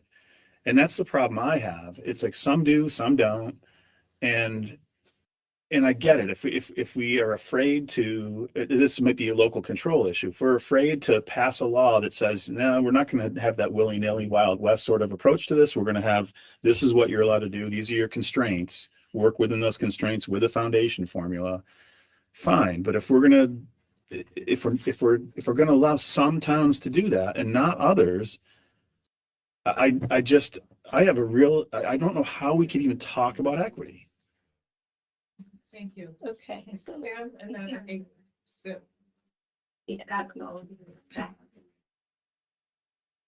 The law was negotiated to have St. Johnsbury Academy and Linden Institute not part of the foundation formula, which will mean any sending will have left only that which Because the CTE, there's no CTE weight in there. Where's CTE? How do you get paid? Interestingly, CTE funding is for 11 and 12. So nonetheless, I think the thing that's important to say though, as you're saying, it's the money is going to follow the student under foundation formula with the amount prescribed in the law. That is not true for students attending St. Johnsbury Academy and then Linden Institute as negotiated in the law at the end of the session. Scott, yeah, I mean, this is a simple, in the law right now, none of our CTEs, none of them, public or independent, are restricted from charging tuition to the students that they receive. That is current law in the state of Vermont right now. There was nothing in that law that would restrict public CTEs from continuing to set their tuition for receiving students. It would have been nice if there was a weight put in that would have solved the whole problem, but the weight was not put in. And because St. Johnsbury Academy and LI operate a CTE center that needs money to operate that CTE center, they were also allowed to set their tuition going forward, just like the publics do. That's it. That's actually not how public schools are funded in Act 73, just to be clear. And the difference is also that St. Johnsbury and Linden are going to be able to charge that CTE rate for every student who's enrolled because they're the only two comprehensive independent schools. We are not allowed to charge different rates by SBE rule. I'm not, which is a rule, not a statute, and statute supersedes rule. And that's great, but that means that you are getting a higher rate for all students, including students who never set a foot in a CTE class. And that is just a different level of funding than say Danville's going to have access to. It just is. So I'm gonna. So for students who never take a CTE course, Scott, No, for CTE students, that's a CTE weight. So I just want to, so I failed at one thing because we were going to try not to have this turn into a debate, which it now is a debate. It's hard not to. The intention of this part of the conversation was to surface some of the hard stuff so that you all can do your work together. And I think it's still healthy to have the debate because this is what you all are bringing to the table and thinking about as you're wrestling with these maps. I think I got a couple of things out of this that directly impact the map making. So I just want to say them back and make sure that this makes sense to all of you, and then we'll move on. So one is that it seems like it's a decision of the group that when you're making mapping proposals, that it does need to articulate the kinds of structures and specify some of the, whether it's SUs, SDs, or the tuitioning is involved, that has to be named. And then I think the other thing, there's a lot of talk about making sure that we're keeping the impact on students and shared accountability in mind. It feels like the template you all created, if you all are faithful to that template, that you're going to have a lot of that conversation. There's a plug put in that we need evidence about why recommendations make sense. So for example, if school choice is incorporated in a map, supplying evidence about why that makes sense. And then I think a recommendation for the report as a whole to the legislature is to name what happens if we do nothing. Because there's a lot of fear of change, and why do we need to do this exercise? And so I think incorporating that in the report feels important. So those are a couple takeaways, and those all make sense to people. They do. You said something that I wanted to circle back to. If folks are faithful to the template, I mean, I think we have to have a shared understanding that if you're presenting a map, you're filling out the template, right? And you're, yes. Okay. Thanks. Yes. I think that's later in our agenda. It is, but she brought it up.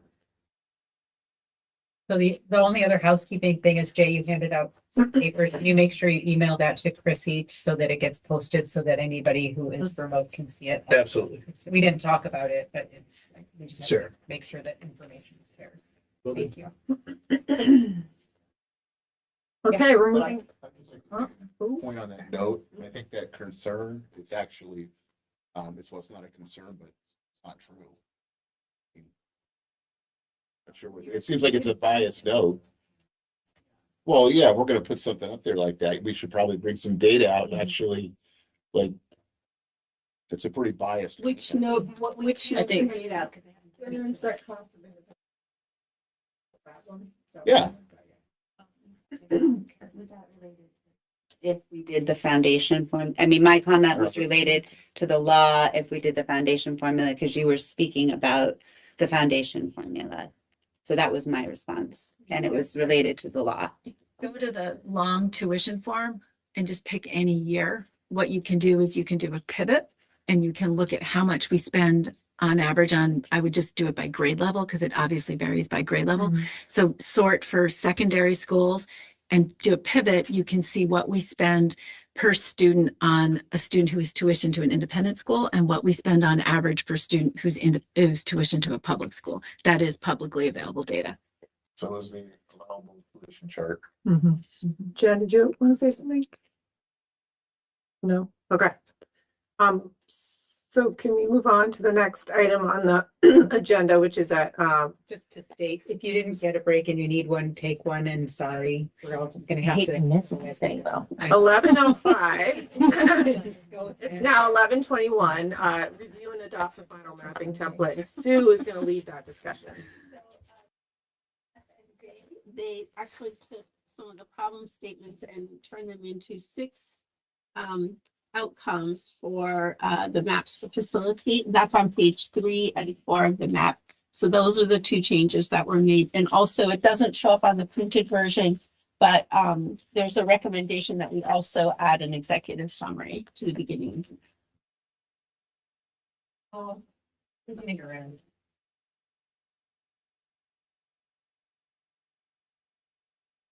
Can you say that one more time? You're talking about the template. The template. Yep, there are 2 changes on pages 3 and 4. There are some updates and then a suggestion that we add an executive summary. And this is attached, if anybody's watching, you have access to it, on the. I think it's. I don't remember what the tab says at the bottom. So I'll let you all read whatever the process is for just approving.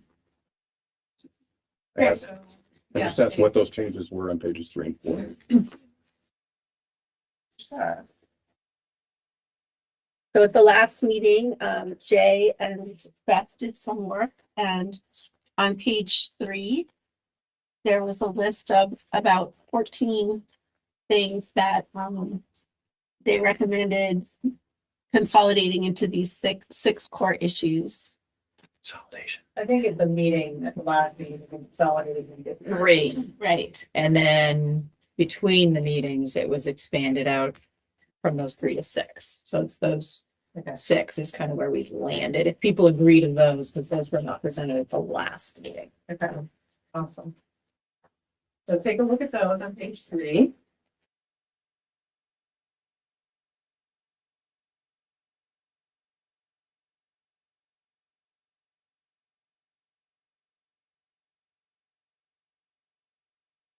Any questions on those? Wendy, do you have a question? Not a question, don't have questions on those, but I have a suggestion, a separate suggestion.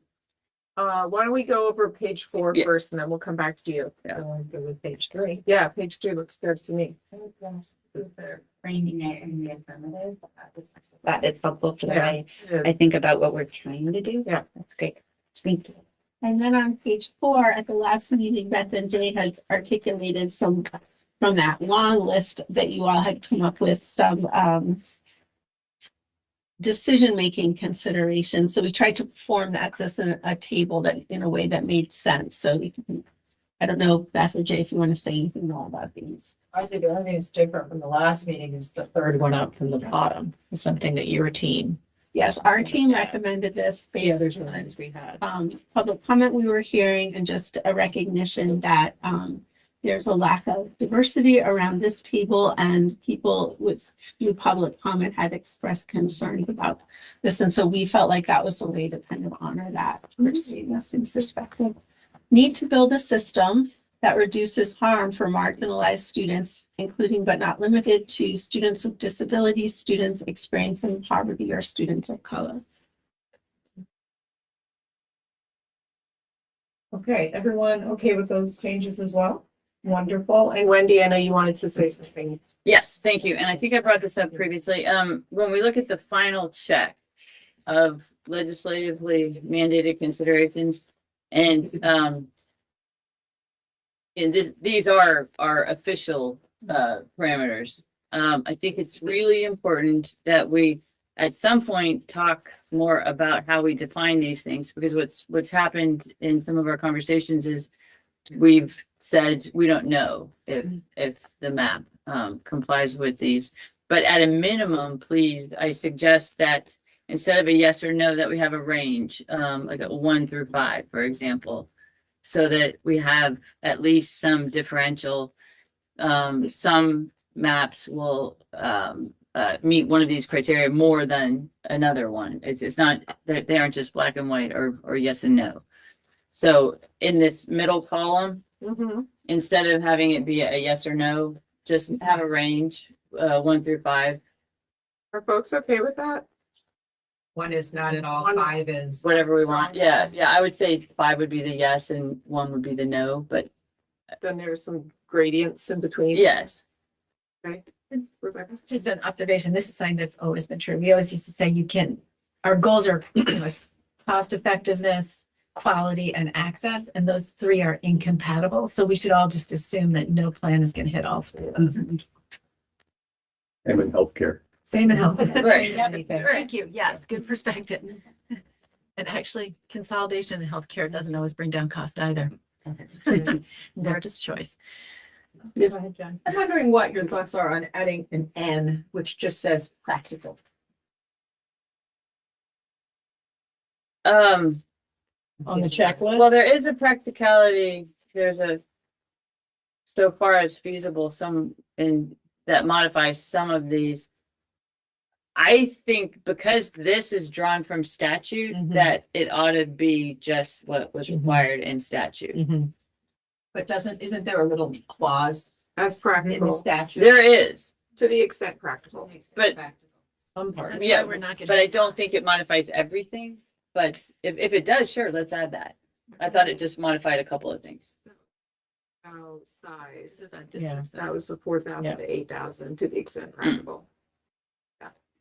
Jen, would your concern be addressed on page 9, the evidence of overall feasibility of successful implementation? Would that cover it?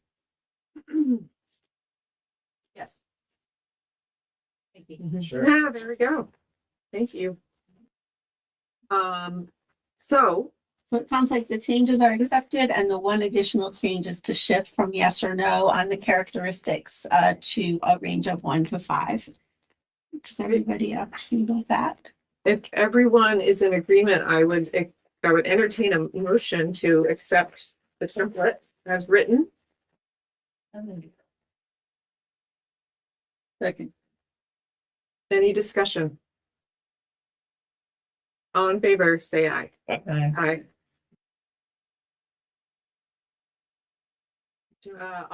Any opposed? Yeah, any opposed? I didn't hear a lot of aye.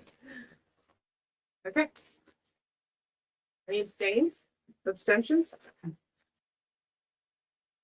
And the template is passed. Right.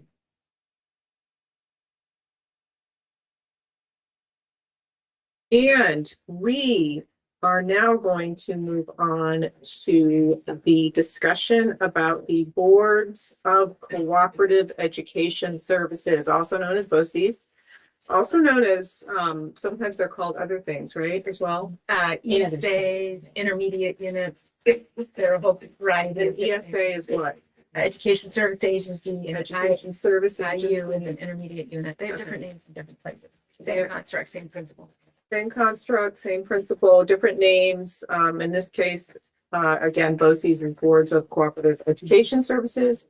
And I am going to introduce the folks who have been working very diligently on this. Jen Box-Jorns and Rebecca Holcomb. And Jen, are you going to be presenting today to us? Sure. Okay, wonderful. So you can have the floor. Okay. Can we get that PowerPoint up? I'm not sure if you. So if you recall at the last meeting, there was a presentation from one of our colleagues in Vermont about BOCES. And then at the end of the meeting, I was online and the recommendation was, can you dive a little further into this? And I luckily had the opportunity to do this. You will see a 70+ page document, which has in-depth research and hot links of studies about the effectiveness of BOCES. So I invite you to look at that, and we're going to do, after I zip through this presentation, perhaps we'll have a break, and then we'll, in groups, in pairs, look at this. So this is a regional services map. It's not a governance map yet. Next slide.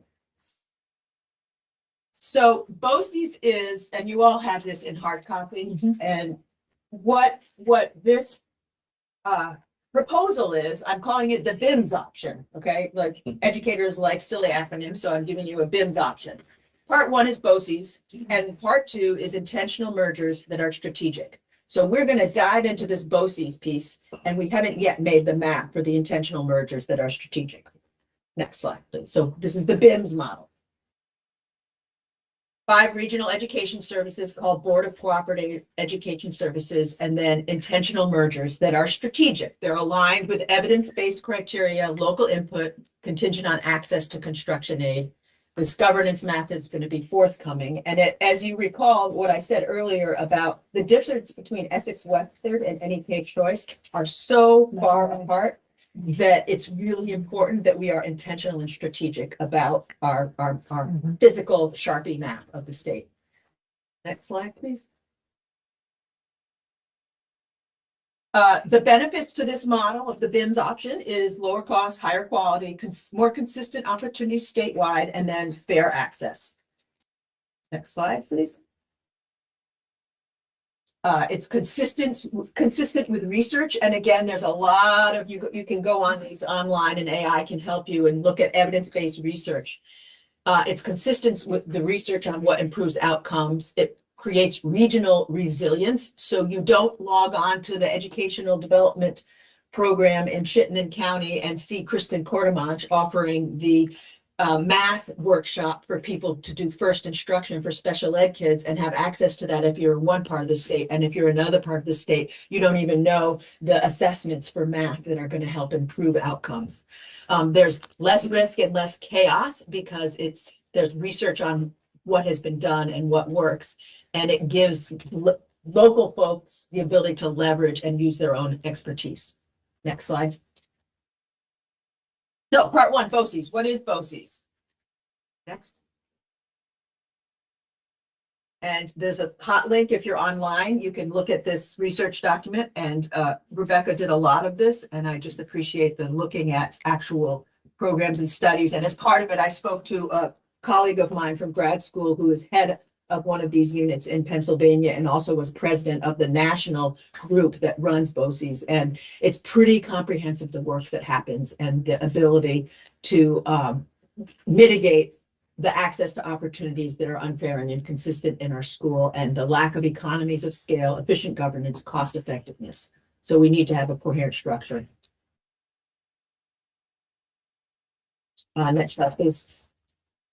Again, there's research, there's a safe service, there's a shared service model. It's higher quality. And if you are in the field and sitting in a principal or a superintendent's office, and you've been working for the last 5, 10, 15 years, you get a litany of acts and rules and laws that we need, that come down the pike and we need to address.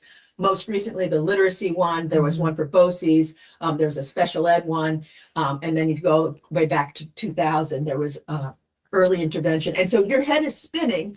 And if you're a small district, you're not able to have capacity, so you get together and try to make this work. If you're part of a larger organization with more funding, you're able to make all these work. And then the next year, another legislative act comes through. So it will allow us to scale some of this really important work that we've done, which we're not really needing. And then next slide, please. Why BOCES? You pool resources, you have better impact for local dollars through shared services, and it's a cost-effective on-demand services, and it just will build capacity. Next slide, please. This is the map of the 5 regions. 3, 4, 5, and those are based on professional colleagues who are working right now together. You'll see when you go down the interstate, right where we are, the reason there's that blip is the blue is part of this district, which ends up going north, and then those 3 reds are an interstate district, which is totally different, but they go with the southeast region. Next, map, please. So here's an example of how a BOCES can be cost effective. This is called a shared business services, and you have a full stack central office business. You can do your financial systems cooperatively with the BOCES, and they can help and support it. Purchasing technology. This gentleman that I spoke with in Pennsylvania talked about how they've got one area in the state that runs an IT program for business software, and everyone in the state uses that because it's effective, but it's built by the local people, by what they need. It's not an outside AOE deciding what to do with that. Next slide, please. And again, all of this is outlined in the document, the big fat 69 page document. Professional development. We have problems in our state, and I just mentioned a math example of ability to teach first instruction for special ed students and the inconsistency. We also have issues with recruiting and retaining employees. When I was at my last district, we had up to 40% of our people on provisional licenses. When I was in Chittenden County, we had maybe 2 over my 5 years in the central office. So that creates inequities. The professional development will allow for specific programs for recruitment, retaining, in addition to everything from literacy to pedagogy. Next slide, please. One of the folks in the audience here is one of my board members when I was at Rivendell, and special education costs are incredibly expensive, and we're not meeting the needs of our children. What BOCES allows is for pooling resources and training so we get quality, good instruction, and then we also can address the students who have very unique, low incidence, high need disabilities. Next slide, please, is another slide on special education. And oftentimes, if you're on a school board or you have anything to do with schools, you will hear people say, we've got these 2 or 3 young folks, they're wonderful young folks, but they may need medical or toileting services. They may have high intensive needs. We don't have, because we're a small school or district, the ability to do this. What BOCES allows you to do is pool this. St. Johnsbury School District, the public school district, Karen Conroy just this past year developed her own alternative education program for children who were experiencing trauma. Doing that alone is very isolated and you don't get the expertise that if you can collaborate with it. And you all know special education is a huge cost. Next slide, please. Am I going too fast? No, it's good. Okay. So the goals, it's to improve access, outcomes, and have high quality and cost-effective therapeutic programs and services. And it's to offer high quality PD, support regional supervisory union and district staffing needs, pools of experts, and it's responsive to programs and services in a cost-effective manner. And the next slide is a timeline of how you would need to implement something like this. You would set it up, you would have core services, you would expand, and then you would have an audit built in. And in the black on the bottom, if you do something like this hastily and poorly, it will backfire. And you will see some of the Act 46 forced mergers who hastily come to the table and they're in by name, but they're not getting the benefits of some of the mergers that now have athletics or world language for all their children, which didn't exist before. And sometimes they get divorced. Yeah, so our next slide is, it shows you Vermont is the most rural state in the country. Why do we have small schools and small districts? Because we're a rural state. 66% of our people live, I mean, how many folks in this room live on a dirt road? Not anymore. I did. Okay, next slide, please. And then, which states have BOCES? And look at this data. Okay, education less expensive than Vermont. All these other states they have a BOCES which provides these bundled high quality services. Next slide, please. So that's part one. Part two is the intentional mergers that are strategic. And as I told folks before, I was involved in two different mergers. One was in very rural school choice, Northeast Kingdom. The other was in Chittenden County. They took time, they were long, they were complicated. Next slide, please. So I want to focus on this word, I keep saying this, practical, ability to be done or put into practice successfully. 3 to 4 years, up to 8 years, if there's a lawsuit, it takes to merge. It's not slow, and you can't take a Sharpie to a map. You can, it's easy to pull out a map and take a Sharpie, but we need to be thoughtful. Next slide, please. What are intentional mergers? They review the local configurations, the relationships, the governance, the geography. They receive input from local stakeholders. They provide support, timeline, incentives, and deadlines, and they use research. When you look at the current mergers from Act 46, the ones that are successful were location alike.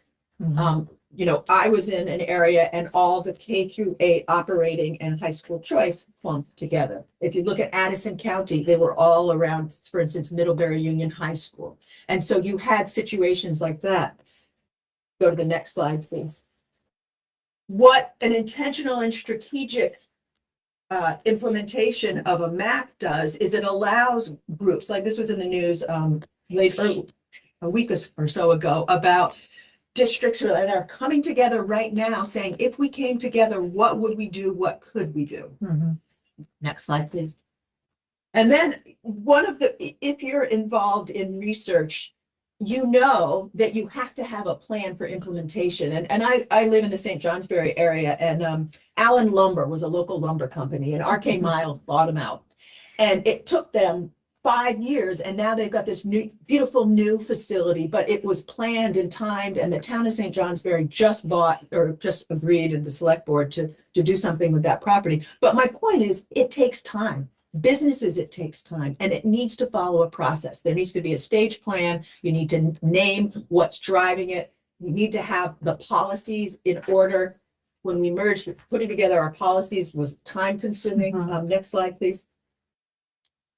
And if you, and I'm not going to do this right now, but if you're in this document, if you click on these links, they are all examples of school districts or regions where this played out and it was successful. You need to target mergers where districts are small.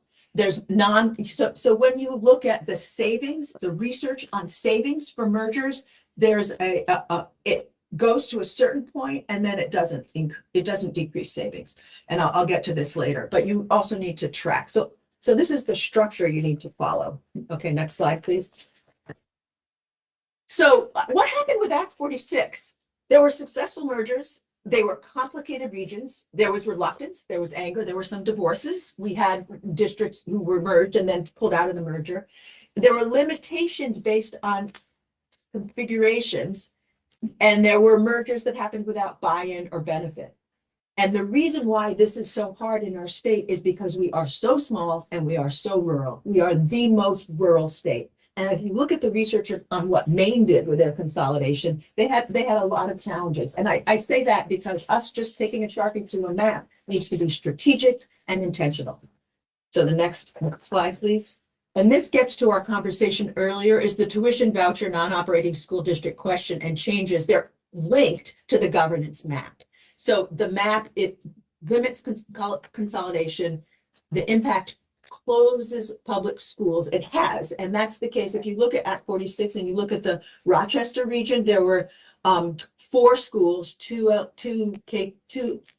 elementary, middle schools, and 2 high schools. And now there's just 2 schools, 1 elementary. And so there were 2 schools which were closed. And that was hard. It was difficult work. It was challenging.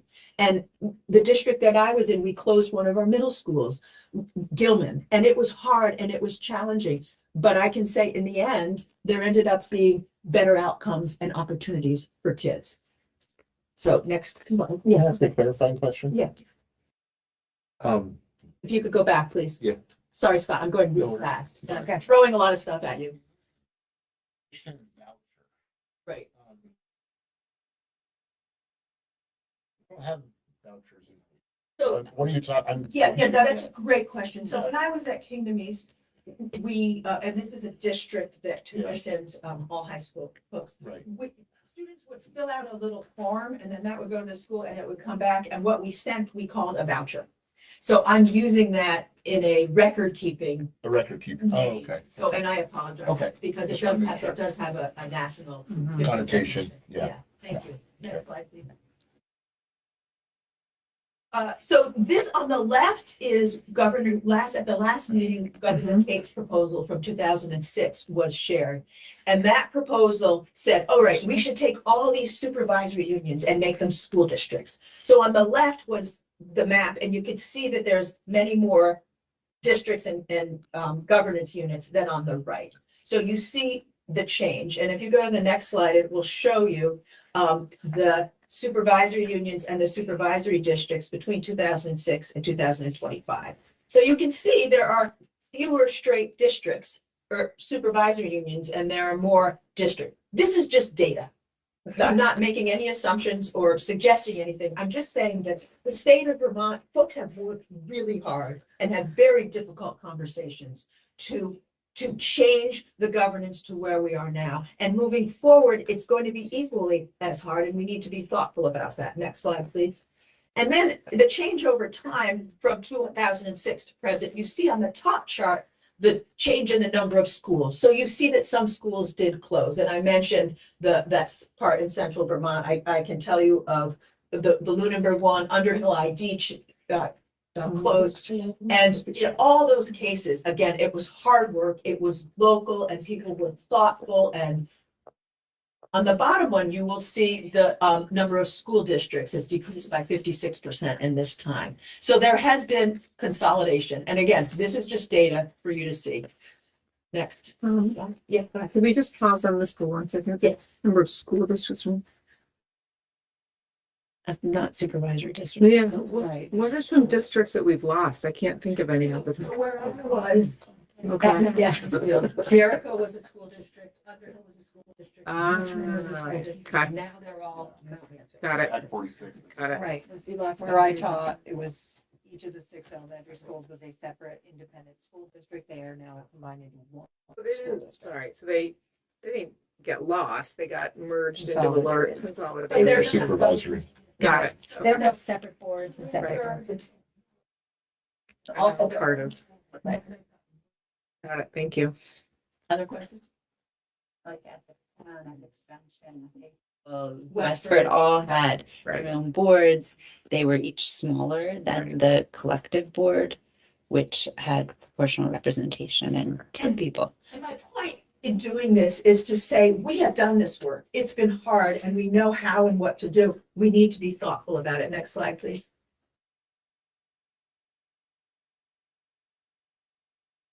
So governance change takes time. It takes away from teaching and learning. When you are an administrator working through governance, you need governance changes. It takes a lot of work. And you know what? The students are coming to school tomorrow and you still have to educate them. So you're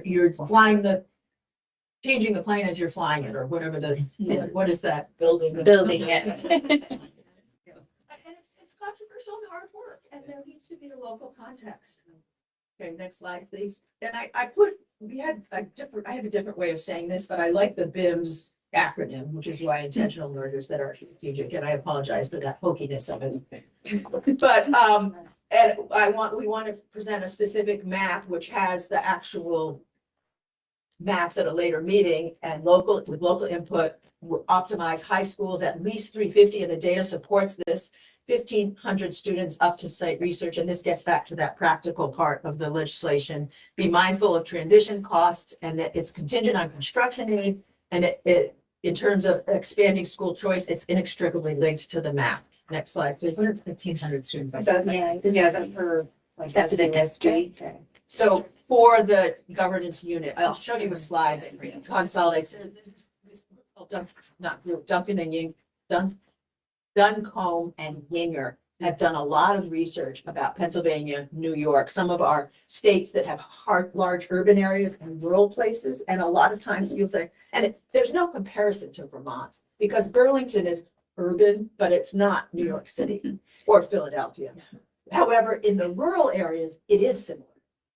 The rural Poconos or Canandaigua County in New York, you're talking about school districts with 80 kids or 120 kids. And so you can look at that research and really see, has it saved money? What's the optimal size? And that's where you look at that threshold where it saves money once you get to a certain point. And then once you get over another threshold, you're not saving money and it's not as cost effective. Next slide, please. In terms of district size. Yep. Yeah. So the strongest economies occur when very small districts combine 300 students and get to 1,500 to 3,000. And once you get above that, the research doesn't, the research review, it doesn't say that you see substantial financial savings. Rebecca, were you going to say? Emphasize. They also talk a lot about transition costs. So you may save money over the long haul, but you may not save money in the short term because there are very significant transition costs.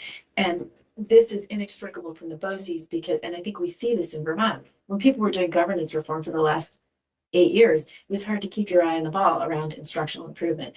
And so we see that larger umbrella as essential to making sure we don't lose sight of kids and don't lose sight of our educators who are working really hard every day as we try to think about some of these other issues.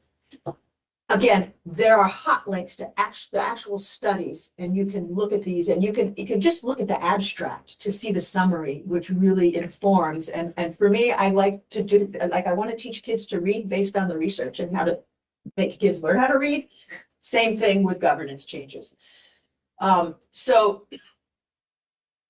can I also something? Yeah. And I think we could run this against the data on where the public schools are closing right now. And it's in those, many of them are in those smaller districts. There's a couple bigger districts that have taken schools offline, but comparatively few. It is in rural areas. And I understand people feel like choice is bringing in more population, but the reality is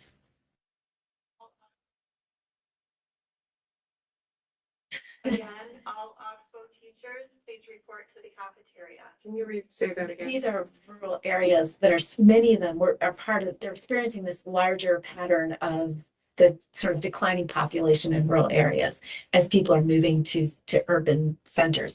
And so we are trying to figure out how to be mindful of that challenge and make sure we don't lose access to public schools in places where kids, frankly, really depend on those schools for everything from social services to access to higher ed and food and everything else. And again, we are the most rural state in the country. And so we can't forget that. So again, the school size, the district size, there's research and there's links to this. And then let's at the next one, which is a nice visual, which shows you, and again, this is Duncan and Yinger's research. Was it the? So when you look at consolidation, there's different results for low income students than for high income. So if you have an area and you consolidate to a larger district and it's less poverty, there's more success than smaller districts with higher poverty. The research, again, there's an article there. And then the distance and travel time is significant because that leads to cost. And again, it gets into the fairness for people who can drive their kids to school or not. Can you talk more about specific travel times, like 40 minutes, 1 hour? Those are thresholds that I've heard from folks. Yeah, and this is similar to class size because, and my answer is, let's click on that. Okay. Because Well, I think it also, it's more nuanced than that, though. It is travel time, but for example, I went to a meeting, Scott and I went to a meeting up in Blue Mountain. And one of the things that the community said was the challenge is if we have to go far away and there's only one bus coming back, if it comes back that 5 o'clock bus and leaves kids in the middle of town, they still have no way to get home. It's not like they can walk to a city bus or walk home. And so it actually, just structurally, if you aren't really planning for that, you actually become the barrier to access, because even if they have a bus, just the lack of ability to get from that bus to home becomes a barrier to participation in any extracurriculars, any after school activities, things like that. So, and in terms of the bus run, I know districts I used to work actually in this SU. We ran the number of buses we needed to run to try to keep our bus rides shorter, but there are some real practical limits once your distance is quite great. Yes. And that's a situation in transit, generally, the being able to get back. But I'm just it would be really nice to have a number like 40 minutes or an hour, just a top number that we could say. We will do some research. Okay, thanks. That's a great question. And I will tell you that in rural districts, the ridership is very low and we run these big, huge school buses. And in my dream world, I would take the time to rethink transportation about smaller vehicles, shorter distances. So it's more complicated, but we can get back to you. Right. This also goes back to Jay's point. Like, it's much easier to provide transportation if you're concentrating on a center. You're trying to move to one place than if you're trying to move to 20 places. Right. Okay, thank you. All right, next slide, please. And there's a visual on the left, and it shows you that high schools of at least 350 and target, they're the ones where you start to see the achievement improve. And you see on the right-hand side is an example of a smaller school and what they can offer, and the left side, science classes, for instance, or art, or music, or athletics, or whatever. And I think also one of the things that BOCES could support, and Vermont has done a tremendous amount of work, for example, around the Vermont Virtual Learning Collaborative. So districts can donate, 20% of an FTE and get 20 kids access to a buffet of courses that are offered synchronously by real Vermont teachers. There are ways to try to address this, but there is a challenge. If you only have one math teacher, and you don't get along with them, it is going to affect how you feel about math. So there are advantages. After about 350, you don't get the same efficiencies of scale or the lower costs associated with expanding breadth that you see in those other settings. Is that number specific to high schools, or is that? This is high schools. We're just talking about high schools. We're not talking about elementary school. Because high schools in general, you have that menu of options. My experience has shown that is true also at elementary schools. Maybe you have a language immersion program or an enrichment program or a unified sports program. And so the larger school can provide those, but the younger grades, it's not as diverse and comprehensive. Okay. Next slide, please. I was just gonna ask if at another time, with the expertise at the table, we might be able to help inform what those experiences would optimally be in the middle levels, since that idea of central middle is in our law and regional high school in our law.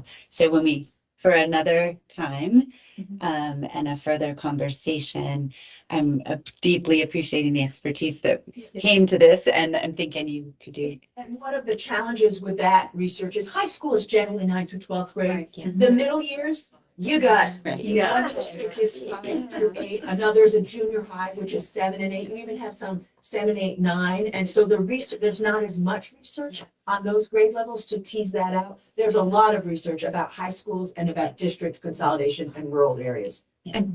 And I have to say to any teacher who might be out there listening, this is one example, and it is a pretty significant simplification. And there are many things that districts do, particularly in rural areas, to try to achieve some of the benefits of scale.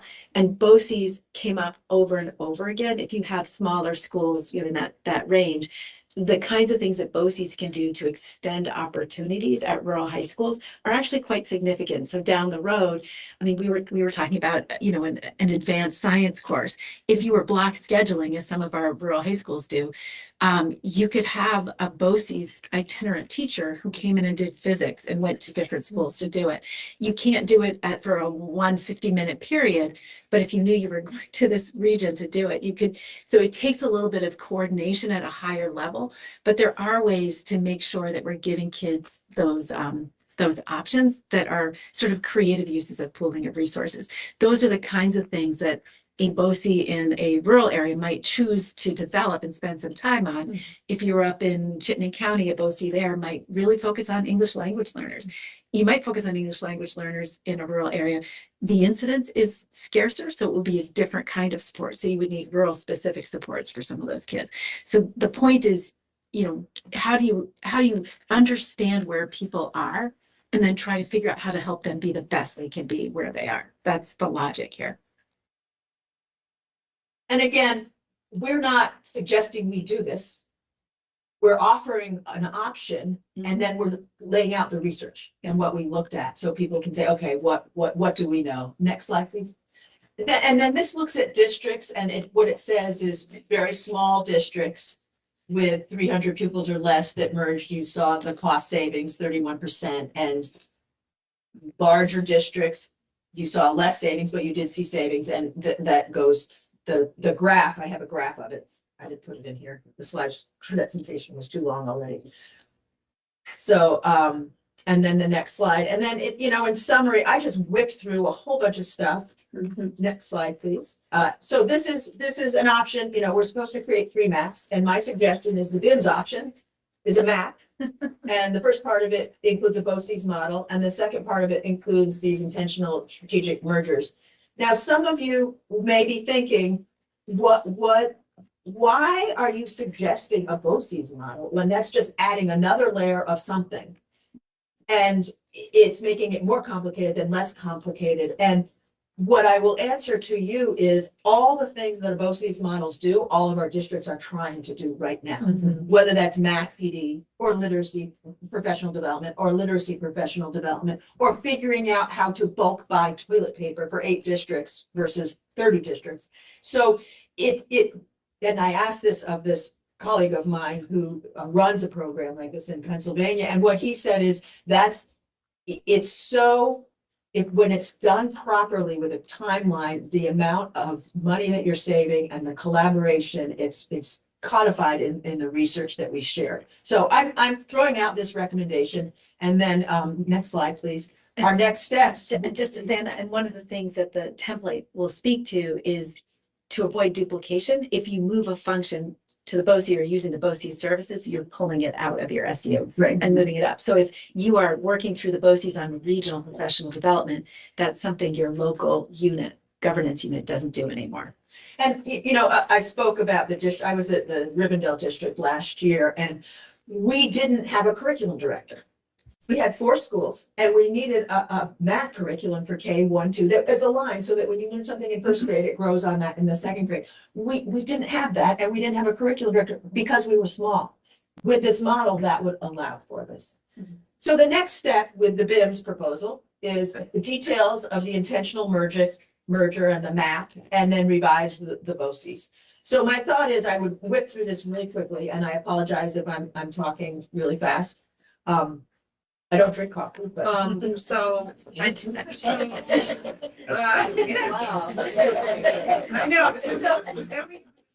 what I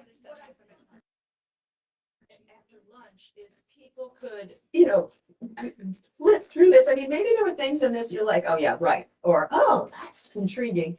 And we could, in groups, just look at some of this and ask questions. We don't have to belabor it, but I do think it's important to, y'all might think this is a wackadoodle idea, or you might think, oh, maybe we should consider the BINS model. So. Considering wackadoodle. Yeah, well done. Thank Does- you. Does anyone have more questions on this? We have a few minutes before lunch, so we have time to dig a little deeper. I have a comment, but I'll go after Jay. It's a small comment, but I think it's important. One of the knock-on effects of having a BOCES, I think, is allowing superintendents to focus on instruction and learning and not have to order toilet paper or whatever. Like it shifts some of the work of the superintendent possibly. That's what I've heard. Is that true? Yes. Okay.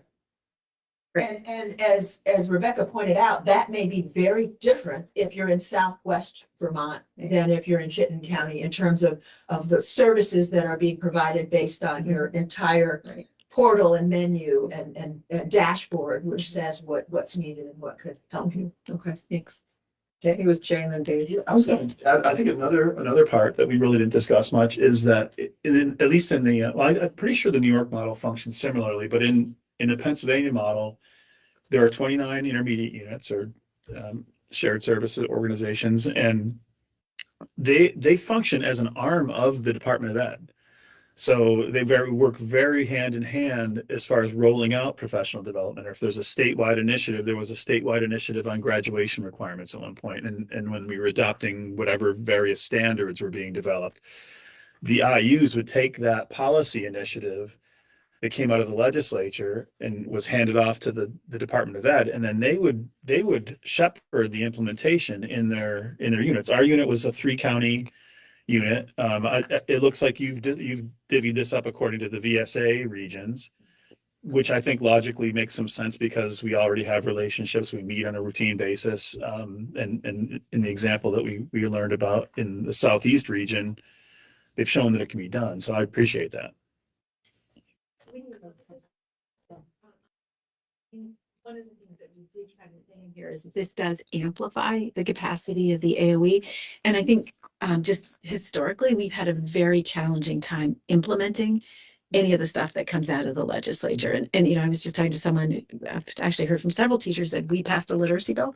And I think that's the problem. We used to have very robust state level capacity for supporting professional learning. That has been gone since 2008. And so this would amplify that by giving the agency 5 touch points. It says that in here, 5 places that the agency has to touch to then amplify the implementation and development across the state. Thanks. Dave? 2 questions. This is really good. First, business functions. Do you presume, or do BOCES presume that back office functions are combined under the BOCES to save a lot of money in terms of combining business offices? That's one. And the second is looking at your high school science, the terrible variation between small and larger schools.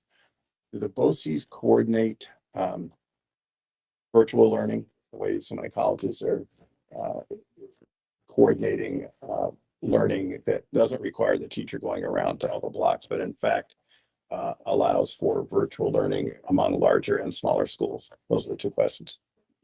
Vermont Virtual Learning is kind of like a service agency, right? In that it offers statewide access to those current programs. I think part of it is helping, at our last presentation, the superintendent said, I had a bunch of students who needed toilet training. I had no idea what to do. Boom. Vermont Learning Collaborative came in and told them what to do right out of the gate. It's the case where a district might be saying, I need to figure out this kid so much needs challenge. How do I help this kid? BOCES, what do I do? BOCES will just say, here's 3 options that you could pursue. They're affordable and easily accessible. And one of them would be for virtual learning, which is amazing for a lot of kids. So it's sharing, it's having a more centralized way regionally to disseminate access to those opportunities. So in terms of businesses, okay. Well, the back office functions, my answer to both of your questions is yes, and it depends. And then when you look at the BOCES models in other states, different BOCES will provide more of what is asked, whether it's science classes or virtual learning or back office. It really depends. The gentleman I spoke to, he is in Bucks County, which is sort of around Philadelphia, and what they provide is very different than up in Allegheny County. And the answer is yes, that could be provided. And on business, just to say, the other thing you could do is it could significantly improve the quality of our data because we have significant data challenges associated with variation in systems, but also associated with variation in implementation, including with the common chart of accounts. And it's pretty hard to talk about how we make things better if we actually don't even know what we're doing right now. So I think there's some real opportunities there. And you think this could work in 5 districts or 5 regions? We're hoping you'll give us feedback on that. Jay. Yeah, I would just add to that in terms of the Pennsylvania model, it essentially it's a la carte. I mean, there were some really small districts that used the IUs for almost everything, but definitely HR. Some districts like to have their own local interviews for final hiring of teachers, but the IU would do all the screening, all the background check stuff, and give them a list of qualified candidates. The things like Medicaid billing, although we may not have to worry about that anymore. Districts contracted with the IU to do all that. And there's a lot of contacting service providers and families, and the IU took care of that for these smaller districts. And they already elaborated on the special ed savings. There are a lot of back office costs associated with special education, tons of paperwork, meeting notices, all that stuff handled in the Tri-County unit and disseminated out. There, even health insurance. They had group purchasing with Blue Cross through the IUs. I know.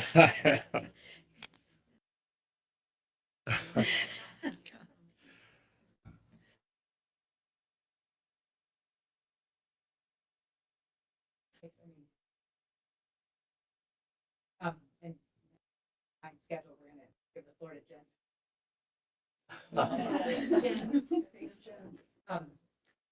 I think, should we break now for lunch and then come back at, 5 minutes to 1? Like, just so that we, some time, you might pick up some time and have a little lunch. Sounds good. Sounds good. Okay, thank you, everyone. Thank See you at you. 12:55. Do you want?